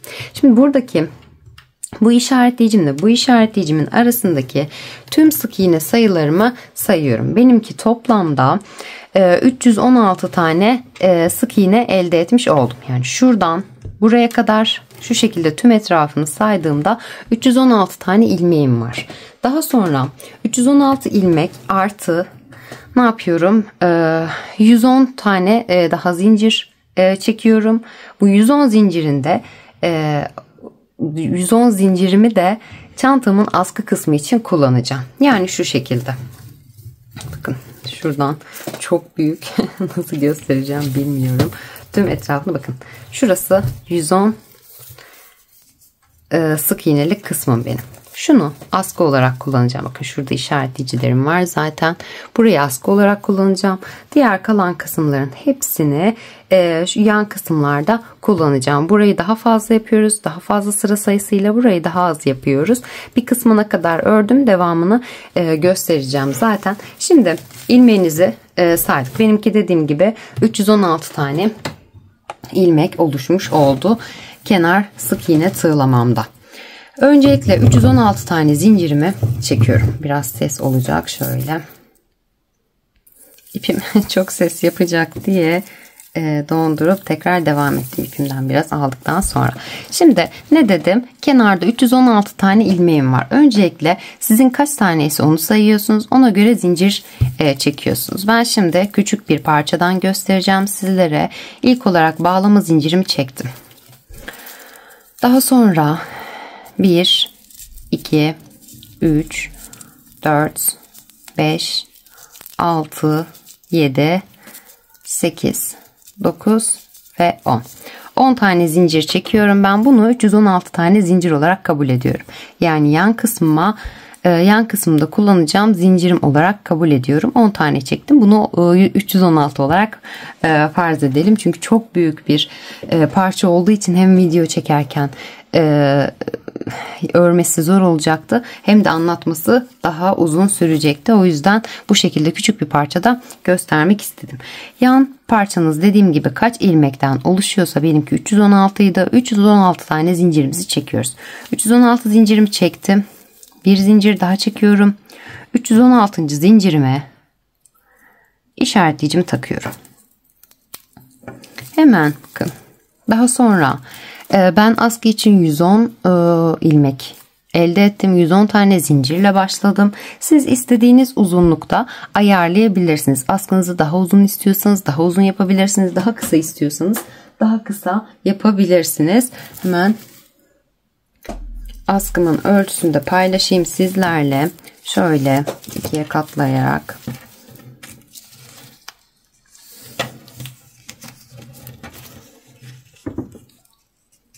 ...29-30 diyelim. 58 santimlik falan bir askı elde etmiş oldum. 110 tane ilmekle. Bu gayet yeterli oldu benim için. Dediğim gibi daha uzun bir askı istiyorsanız ya da daha kısa bir askı istiyorsanız ona göre zincir sayınızı ayarlayabilirsiniz. 316 zincirinizi çektikten sonra askı kısmının zincirine geçiş yapıyorsunuz. Burada ayarlıyorsunuz. Şimdi 316 tane zincirimi çektim. Artı bir zincir çektim. 2, 3, 4, 5, 6, 7, 8, 9 ve 10. 110 tane daha zincir çekmiş oldum. Burayı askımda kullanacağım. 316'yı işaretleyicimi taktım. Geriye kalan bakın 10 tane zincirimi de yani 110 tane zincir olarak sayıyorum. 316 artı 110 tane zincir elde etmiş oldum. Bu kısmı askıda, bu kısmı çantamın yan kısımlarında kullanacağım. Şimdi öncelikle hemen bakın. Şöyle düzelttikten sonra zincirimiz, çünkü toplamda 426 zincir olması gerekiyor. Aynı sayıya, benimkiyle birebir aynı sayıda yaptıysanız eğer. 426 tane zincirimizi bu şekilde düzenleyerek bakın. Şöyle ayarladıktan sonra tığımı şu şekilde ilk zincirimin ortasına batıyorum. Düz olduğundan emin olacağım ama yoksa yamulmalar olabilir. Ona özellikle dikkat edin. Şu şekilde ipimi biraz uzun bırakıyorum. Tığımı çıkarıyorum. Ayarladıktan sonra ilmeğimi zincirimin ilk zincirimin arkasından geçirerek ortasından batarak ipimi şu şekilde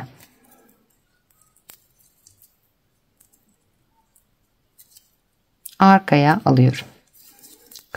Şu anda düz bir tane zincir çekiyorum sıkılamak için. Yönümü kaybetmeyeyim diye.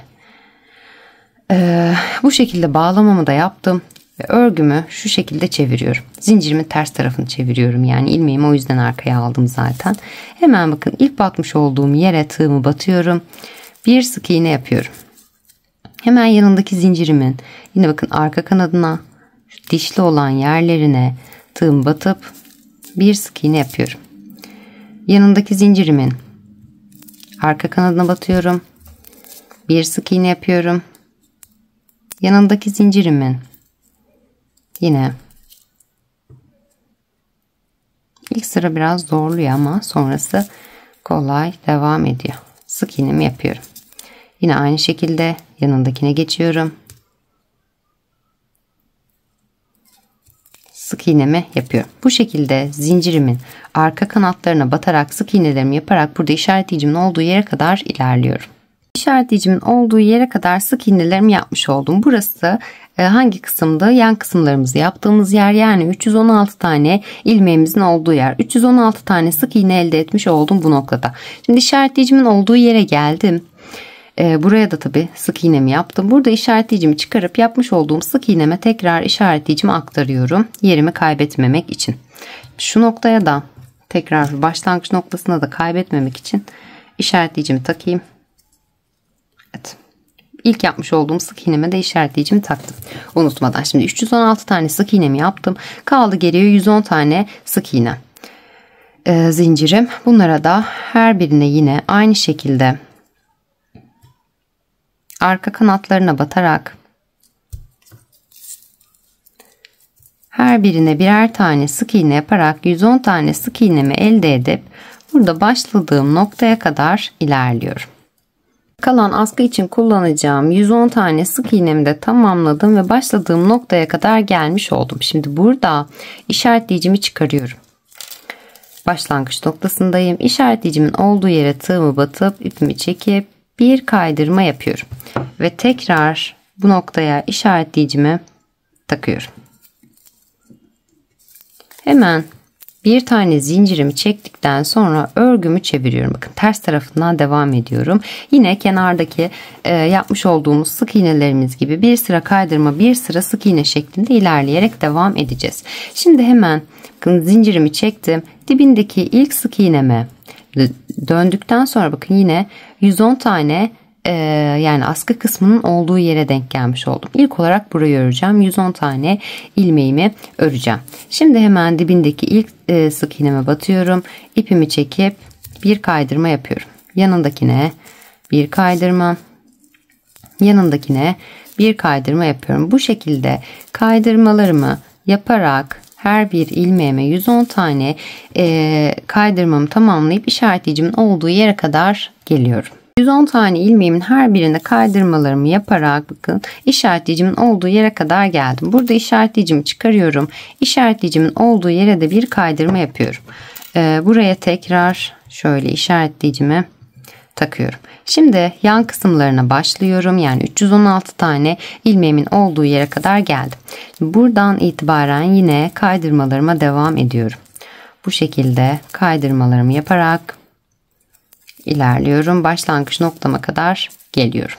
116 tane ilmeğime de kaydırmalarımı tamamladım ve başlangıç noktama kadar gelmiş oldum. Şimdi burada işaretleyicimi çıkarıyorum. İşaretleyicimin olduğu yere de burası ilk kısmıydı. Buraya da bir kaydırma yapıyorum. Şimdi kaydırmalarımı tamamladıktan sonra ilk yapmış olduğum sık iğnem şurada.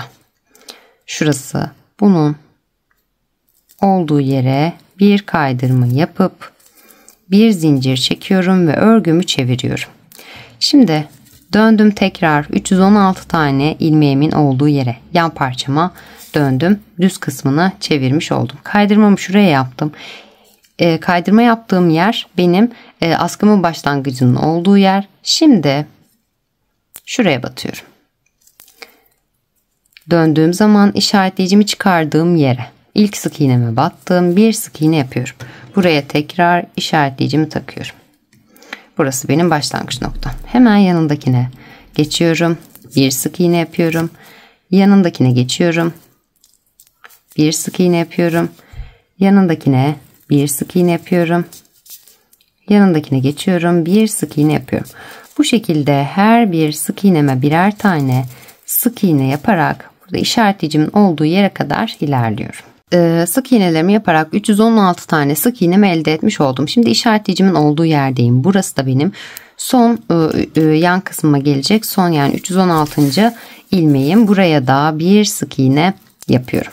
Şimdi burada bir sıra askı kısmımı boş bırakıyorum. Yani örmeden ilerleyeceğim. Bir zincir çekiyorum ve örgümü çeviriyorum. Burası kaydırma olarak kaldı. Buradan devam edeceğim. Şimdi hemen dibindeki 316'lık ilmeğimi ters çevirdim. 316 tane ilmeğimin her birine birer tane kaydırma yapacağım. Zincirimi çektim. İlk ilmeğime tığımı battım. Bir kaydırma yaptım. Buraya tekrar işaretleyicimi takıyorum. Hemen yanındakine geçiyorum. Bir kaydırma yapıyorum. Yanındakine geçiyorum. Bir kaydırma yapıyorum. Yanındakine bir kaydırma yapıyorum. Yanındakine geçiyorum. Bir kaydırma yapıyorum. Yanındakine bir kaydırma yapıyorum. Bu şekilde her bir ilmeğime kaydırmalarımı yaparak işaretleyicimin olduğu yere kadar ilerliyorum. Kaydırmalarımı yaparak işaretleyicimin olduğu yere kadar geldim. Bu 316. ilmeğimin sonuncusu. Buraya da bir kaydırma yapıyorum. Şimdi bir zincir çekiyorum ve örgümü çeviriyorum. Bakın 316 olan ilmeğim bir sıra diğerinden fazla olmuş oldu askı kısmından. Şimdi hemen buradan başlayarak sık iğnelerimle devam edeceğim tüm etrafını. Hemen dibindeki ilk ilmeğime batıyorum. İlk sık iğneme bir sık iğne yapıyorum. Buraya yine işaretleyicimi takıyorum yerimi kaybetmemek için. Hemen yanındakine geçiyorum. Bir sık iğne yapıyorum. Yanındakine bir sık iğne yapıyorum. Yanındakine geçiyorum. Bir sık iğne yapıyorum. Yanındakine bir sık iğne yapıyorum. Bu şekilde sık iğnelerimi yaparak 316. ilmeğimin olduğu yere kadar devam ediyorum. 116 tane sık iğnemi de tamamlamış oldum ve işaretleyicimin olduğu yere kadar geldim. Buraya tekrar bakın 316. sık iğnemi oluşturuyorum. İşaretleyicime tekrar takıyorum. Hemen buradan artık askı kısmıma devam edeceğim. Hemen yanındaki ilk sık iğneme geçiyorum. Şuradaki ilk kaydırma yapmıştım buraya. Buraya batıyorum. Bir sık iğne yapıyorum. Hemen yanındakine geçiyorum. Bir sık iğne yapıyorum. Yanındakine geçiyorum. Bir sık iğne yapıyorum. Yanındakine bir sık iğne yapıyorum. Bu şekilde her bir sık iğneme birer tane sık iğne yaparak başladığım noktaya kadar devam ediyorum. Sık iğnelerimi yaparak başladığım noktaya kadar geldim. 110 tane sık iğnemi de işaretleyicimden sonra tamamlamış oldum askım için olan kısmı. Şimdi burada işaretleyicimin olduğu yere tığımı batıyorum. İpimi çekip bir kaydırma yapıyorum. Bir zincir çekiyorum ve örgümü çeviriyorum. Bakın şuradaki 316. ilk ilmeğime işaretleyicimi tekrar takıyorum. Ve burada ilk yapmış olduğum sık iğneme tığımı batıp bir kaydırma yapıyorum. Yanındakine geçiyorum. Bir kaydırma yapıyorum. Yanındakine geçiyorum.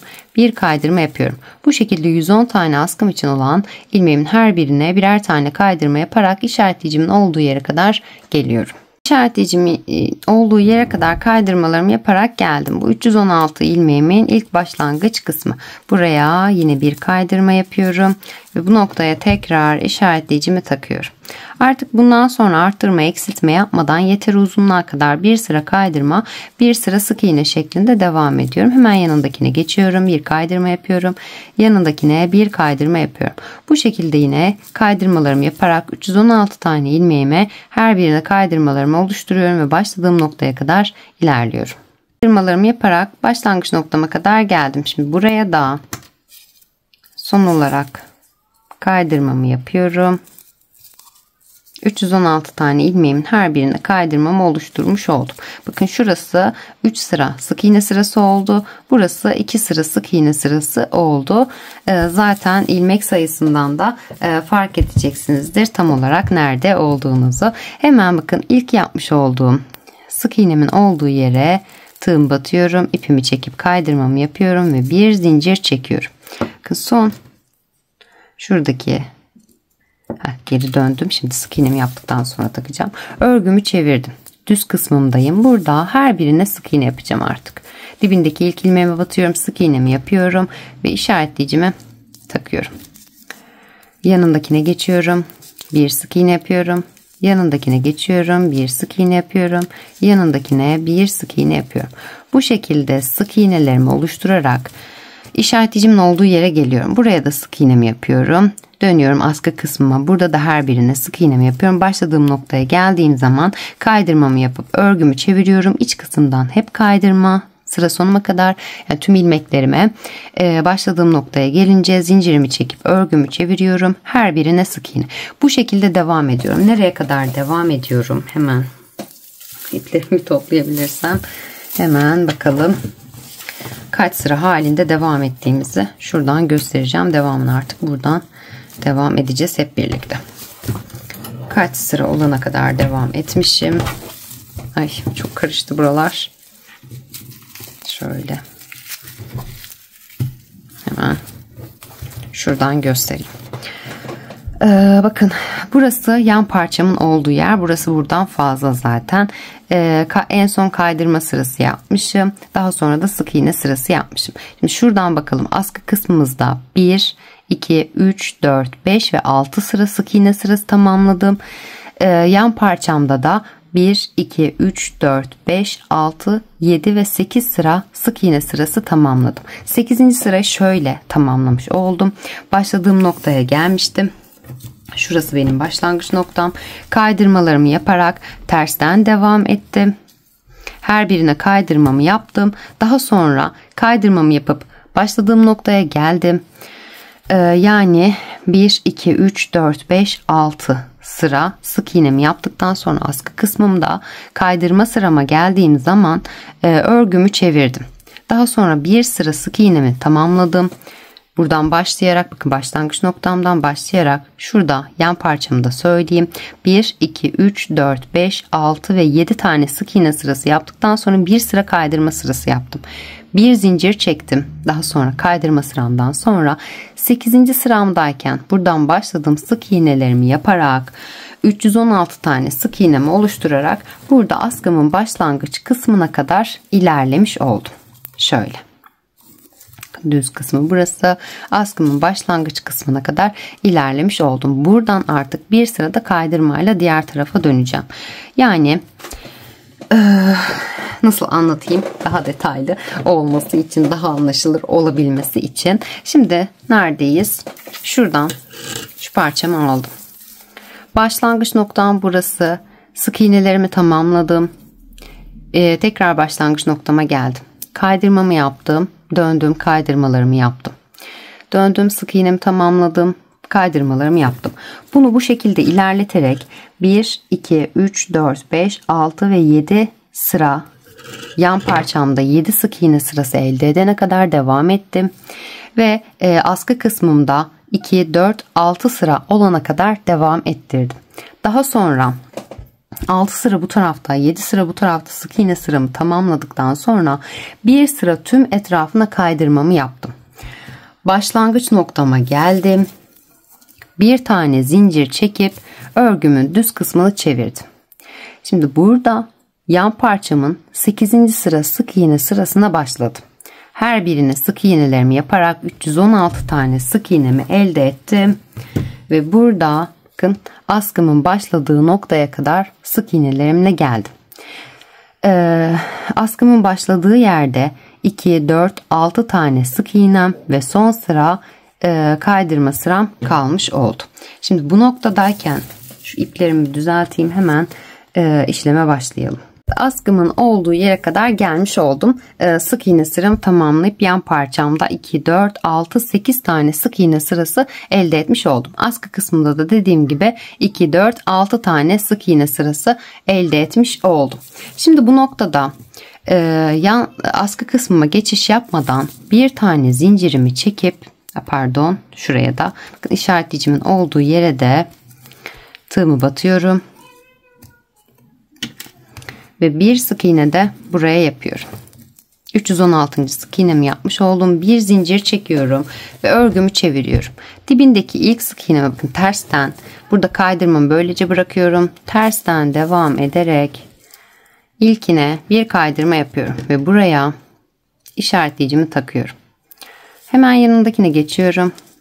Bir kaydırma yapıyorum. Yanındakine bir kaydırma, yanındakine bir kaydırma yapıyorum. Bu şekilde her bir sık iğneme birer tane kaydırma oluşturarak 316 tane kaydırmamı tamamlıyorum. Kaydırmalarımı yaparak bakın askımın başlangıç noktasına kadar geldim. 316 tane ilmeğimi bu şekilde kaydırma yapmış oldum. Şimdi bu noktada hemen bir tane zincir çekip örgümü çeviriyorum. Burada ilk yapmış olduğum kaydırmamın olduğu yere bir sık iğne yapıyorum ve işaretleyicimi takıyorum. Hemen yanındaki ilmeğime geçiyorum. Bir sık iğne yapıyorum. Yanındaki ilmeğime bir sık iğne yapıyorum. Yanındakine geçiyorum. Bir sık iğne yapıyorum. Yanındakine geçiyorum. Bir sık iğne yapıyorum. Bu şekilde yine her bir ilmeğime birer tane sık iğne yaparak buradan 316 ilmeğimin sonuncusunun olduğu yere kadar devam ediyorum. Sık iğnelerimi yaparak askımın başlangıç noktasına kadar geldim. Şimdi burada son sık iğnemi de yapıyorum işaretleyicimin olduğu yere ve tekrar işaretleyicimi takıyorum. Hemen yanındaki ilk sık iğneme batıyorum. Şuradaki askımın ilk sık iğnesine batıyorum. İpimi çekip bir sık iğne yapıyorum. Yanındakine geçiyorum. Bir sık iğne yapıyorum. Yanındakine bir sık iğne yapıyorum. Yanındakine geçiyorum. Bir sık iğne yapıyorum. Bu şekilde her bir sık iğneme birer tane sık iğne yaparak şöyle düzeltmem gerekecek. Birer tane sık iğnemi yaparak burada askımın bitiş noktasına kadar devam ediyorum. Sık iğnelerimi yaparak askı kısmımın son kısmına kadar da gelmiş oldum. Şimdi başlangıç noktasındayım. Burada hemen işaretleyicimi çıkarıyorum. İşaretleyicimin olduğu yere tığımı batıp bir sık iğne yapıyorum. Hatta kaydırmayla geçsek daha düzgün duracak. Son sık iğnemi yaptıktan sonra tığımı batıyorum. Bir kaydırma yapıp bir zincir çekiyorum ve aynı boşluğumun içerisine bir sık iğne oluşturuyorum. Şimdi işaretleyicimi tekrar takıyorum Hemen yanındaki sık iğneme geçiyorum. Bir sık iğne yapıyorum. Yanındaki sık iğneme bir sık iğne yapıyorum. Bu sıramda kaydırma yapmadan sadece sık iğne ile ilerleyeceğim. Her bir sık iğneme birer tane sık iğne yapıyorum. Bu 316 tane sık iğnemi tamamlayıp askı kısmının olduğu yere geliyorum. Buradan da sık iğnelerle devam ederek sıra sonuna kadar geliyorum. Ve ipimi artık bu noktada koparıyorum ve yan parçamı hazırlamış oluyorum. Yan parçamı artık tamamlamış oldum. Toplamda kaç sıra yaptım? 2, 4, 6, 8 ve 10 sıra sık iğne sırası tamamlamış oldum. Yan kısmında askılarım içinde 2, 4, 6 ve 8 sıra yaptım. Neden 8 sıra yaptım? Bakın şurada kenar kısmında 4 sıra bu tarafta, 4 sıra bu tarafta ilerlediğim için sık iğnelerimi de bu şekilde hazırladım. Eğer siz 5 sıra yaptıysanız burayı 5-5-10 şeklinde yapmanız lazım. Ya da diyelim 3 sıra yaptınız, 3-3-6 şeklinde yapmanız gerekiyor birleşim kısmında doğru sonuca ulaşabilmeniz için. Yan büyük parçamız bitmiş oldu. Şimdi askımızın iç kısmını yapmaya başlayacağız. Ben şu şekilde hazırladım. Zaten yöntemi biliyoruz. Bir kısma kadar getirdim. Bundan sonrasını hep beraber devam edeceğiz. Şimdi iç kısmı için bakın askımda 110 tane zincir çekmiştim ben burada askımı yaparken. İç kısmı için eksi 10 yapıyorum. 100 sık iğneye düşürüyorum. 100 ilmeğe düşürüyorum. 101 tane zincirimi çekip her bir zincirime birer tane sık iğne yaptım. İlk sıramda 100 tane sık iğnemi elde ettim. İkinci sıramda bir sıra kaydırma yaptım. Daha sonra bir sıra sık iğne, bir sıra kaydırma, bir sıra sık iğne şeklinde ilerleyerek bakın 2, 4, 6 ve 7 sıra tamamlamış oldum. 8. sıramdayım şu anda. İlk sıramı düz sık iğne yaptım. İkinci sıramdan itibaren bir sıra kaydırma, bir sıra sık iğne, bir sıra kaydırma, bir sıra sık iğne, bir sıra kaydırma, bir sıra sık iğne şeklinde bu şekilde dolu şekilde 7 sıra sık iğne tamamlamış oldum. Kaydırma ile birlikte. Şimdi geçiyorum 8. sıra sık iğnemi yapmaya. Şimdi hemen bu noktada bakın son 7. sık iğnemi yaptıktan sonra şimdi kaydırma sıramdayım ama burada kaydırma yapmayacağım. Şuradaki aynı görüntüyü elde edebilmek için direkt bir tane zincir çekip sık iğne yapmaya başlıyorum. Hemen dibindeki ilk sık iğneme batıyorum. Bir sık iğne yapıyorum. Yanındakine batıyorum. Bir sık iğne yapıyorum. Yanındakine batıyorum. Bir sık iğne yapıyorum. Yanındakine bir sık iğne yapıyorum. Bu şekilde 8. sıramı da sık iğne sırası olarak tamamlıyorum. Yani alttaki incelikle aynı şekilde yapıyorum. Bunu iç içe geçireceğim için aynı ölçüde. Yani askı kısmımı 8 sıra olarak tamamladığım için askımın iç kısmına gelecek parçamı da 8 sıra olarak tamamlıyorum. Bu şekilde son iç kısmımı da ayarlayıp daha sonra yazım için Miu yazısı için geliyorum. Evet, askımın iç parçasını da bu şekilde artık tamamlamış oldum. Son olarak zincirimi de çektikten sonra ipimi kopardım. Şimdi artık harflerimizin yapımına başlayacağız. Bu şekilde kahve tonlu bir kiremit tonlu bir ip alıyorum. Biraz uzun bırakıp dikişimde kullanmak için uzun bırakıp bir tane bağlama zinciri çekiyorum. Bunu saymıyorum. Hemen 1 2 3 4 5 6 7 8 9 10 11 12 13 14 ve 15 tane zincirimi çekiyorum. Öncelikle M harfimi yapacağım. M harfimi yaparken şuradaki önce U kısmını yapacağım. Bundan 4 adet şu an yapacağımdan 4 adet yapacağız. Daha sonra 2 tane şu şekilde ikisine ekleme yaparak M harfini oluşturacağız. 4 tane yapmamızın sebebi U harfi olarak kullanıyor olmamız. Şimdi yapınca daha net anlayacaksınız. 15 tane zincirimi çektim. 1 ve 2 tane de üst sırama çıkmak için zincir çekiyorum. Şimdi ipimi üzerine doladım. 15. zincirimi şu şekilde çevirerek arka kanadına tığımı batıyorum. Ve bir ikili trabzan oluşturuyorum. Yanındakine batıyorum. Zincirimin arka kanadına Bir ikili trabzan oluşturuyorum. 2 tane ikili trabzan yaptım. Yanındakine geçiyorum. 3. ikili trabzanımı oluşturuyorum. Yanındakine geçiyorum. 4. ikili trabzanımı oluşturuyorum. Yanındakine geçiyorum. 5. ikili trabzanımı oluşturuyorum. Ve yanındakine 6. ikili trabzanımı oluşturuyorum.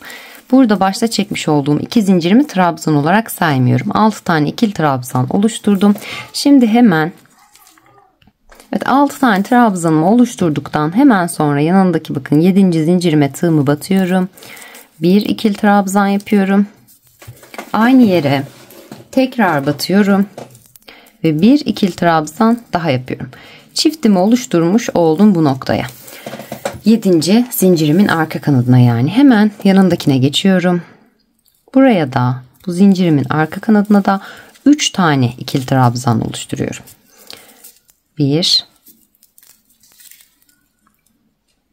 2 ve 3. 3 tane ikili trabzanımı oluşturdum ve yanındakine geçiyorum. 1 ve 2 tane ikili trabzan yapıyorum. Yani baştan itibaren 6 tane ikili trabzan, 2 ikili trabzan çift battım, yani yanındakine 3 tane üçlü trabzan ve yanındakine 2 tane ikili trabzan yapmış oldum. Şimdi hemen yanındakine geçiyorum. Yanındaki zincirime bir ikili trabzan yapıyorum. Yanındaki zincirime bir ikili trabzan, çiftimden sonra 2 oldu. Yanındaki zincirime bir ikili trabzan, 3 oldu. Yanındaki zincirime bir ikili trabzan, 4.'yü oluşturdum. Yanındaki zincirime bir ikili trabzan, 5 ve yanındaki zincirime, son zincirime bir ikili trabzan yapıyorum. Şu ipimi şöyle alacağım. Ve son ikili trabzanımı yaparak 6 tane ikili trabzan, hatta bunu şöyle yarım trabzan yaparsak daha düzgün, daha oval duracak. Son zincirimin arka kanadına ipimi üzerine doladım. Son zincirimin arka kanadına battım. 3 tane ilmek elde ettim ve hepsini toplayarak bir yarım trabzan oluşturmuş oldum. Bu noktada bir tane zincir çekip ipimi kesiyorum. Bu şekilde U harfimi şöyle oluşturmuş oldum. Bundan 4 adet hazırlıyorum. 2 tanesini U harfi olarak bırakıyorum ve 2 tanesini de şu şekilde M harfi olarak hazırlayacağım. Şimdi U harfimizi hazırlamış olduk. M'yi nasıl yapacağız? Bundan 4 tane hazırladık. M'yi nasıl yapacağız? 2 tanesini alacağız. Şuradan bakın, ilk trabzanımdan 1 2 3 4 sayıyorum. Kaçıncıya batmışım hemen? Bakayım, 2, 4, evet 6.'ya batmışım. 2, 4, 6.'ya, 6.'nın tepesine bakın, şuradan ortadan, tam ortadan batıyorum. Ve şöyle ipimi içerisinden geçirip bir bağlama zinciri yapıp düğümümü iyice sıkılıyorum. Şimdi bakın 6.'nın ortasından battım, şu şekilde gözüküyor. 1, 2, 3, 4, 5, 6, 7, 8 ve 9 tane zincir çektim. 9 zincirimi trabzanlarımda kullanacağım. Daha sonra üst sırama geçişim için 1 ve 2 tane zincir çekiyorum. 11 tane zincir tamamlamış oldum bu noktada. Hemen 9. zincirimin yine bakın çevirerek şöyle arka kanadına batıyorum. Çok sıkı çekmişim. O kadar çok örgü ördüm ki bu sıra arka arkaya tırnağım da kırıldı artık. Ortadan kırıldığı için düzeltemiyorum da. Evet, hemen 9. zincirimin arka kanadına tığımı battım ve bir ikili trabzan oluşturuyorum. Hemen yanındakine geçiyorum. Yanındaki zincirime.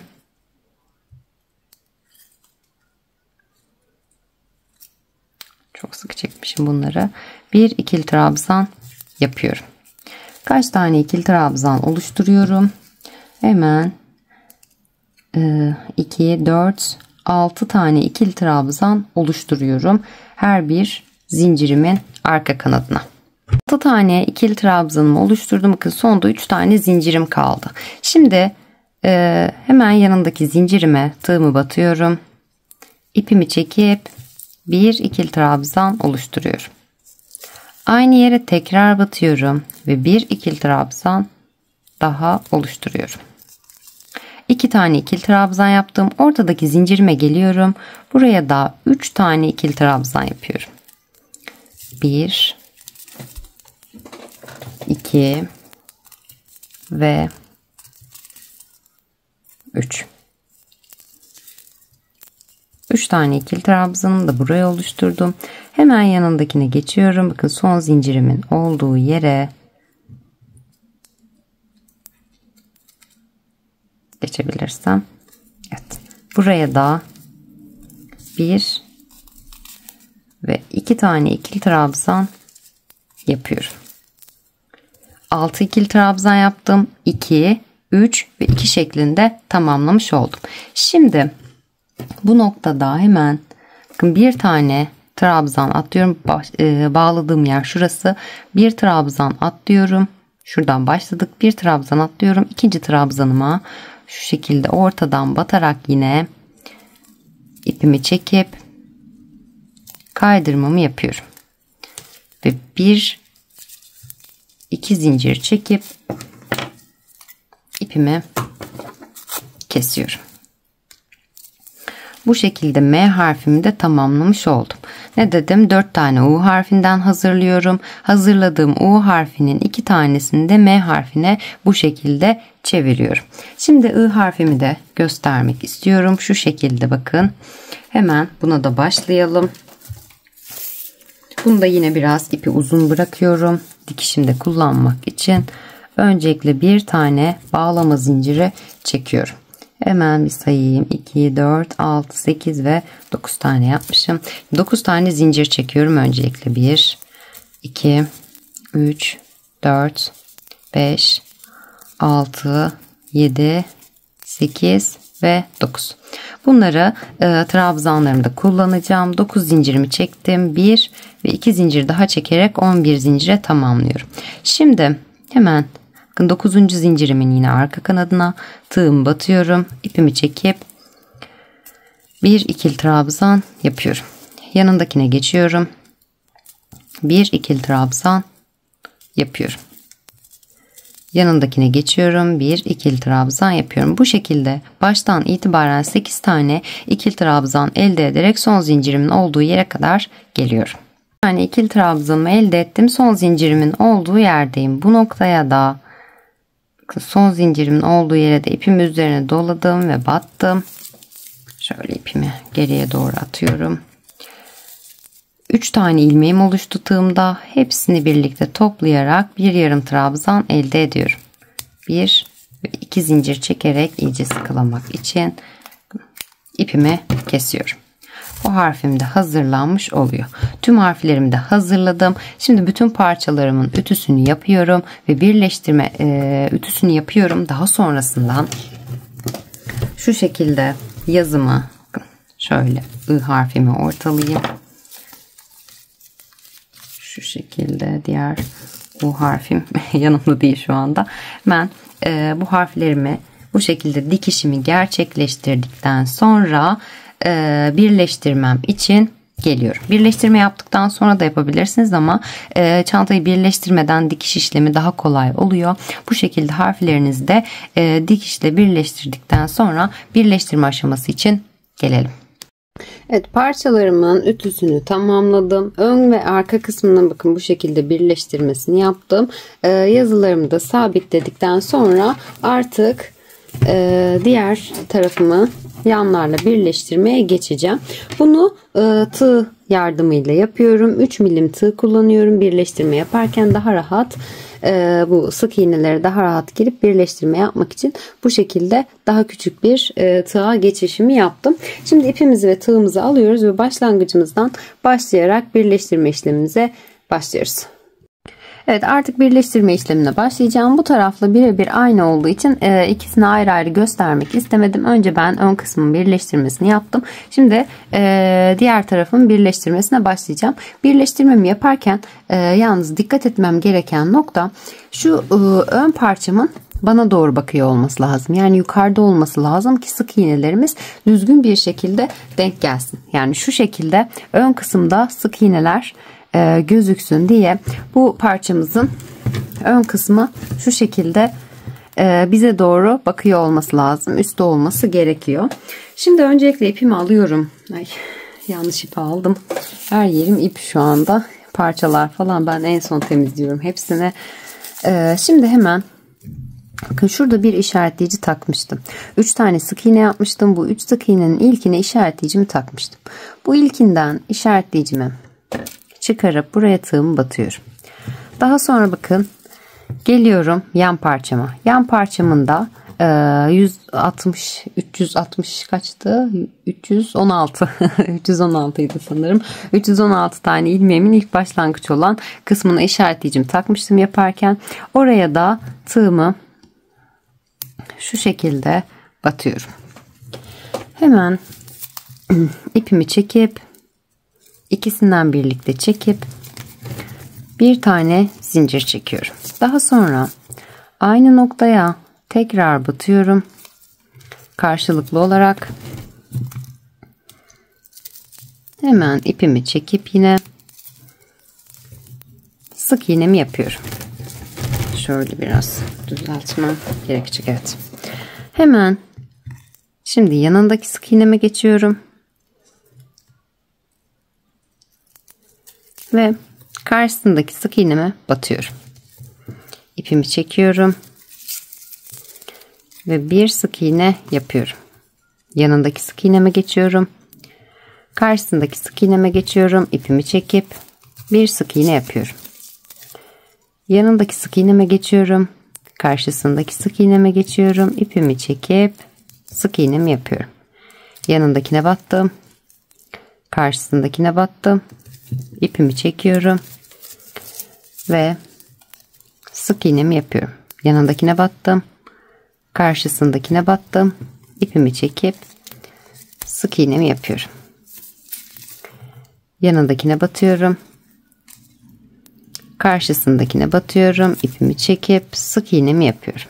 Yanındakine ve karşısındakine batıyorum. İpimi çekip sık iğnemi yapıyorum. Bu şekilde her bir sık iğneme karşılıklı olarak sık iğnelerimi yaparak birleştiriyorum. Devam ederek nereye kadar geliyorum? Bakın, buradaki son ilmeğimin, yani burada 3 tane batmıştık. Üçüncünün ilkine ve yan parçamızın bu ayarladığımız işaretleyici taktığımız askımızın başlangıcının olduğu yere kadar birleştirerek geliyoruz. Zaten ilmek sayımızı yan parçayla buna göre ayarladığımız için birebir denk gelecektir. Sık iğnelerimizi yaparak bu köşemize kadar gelelim.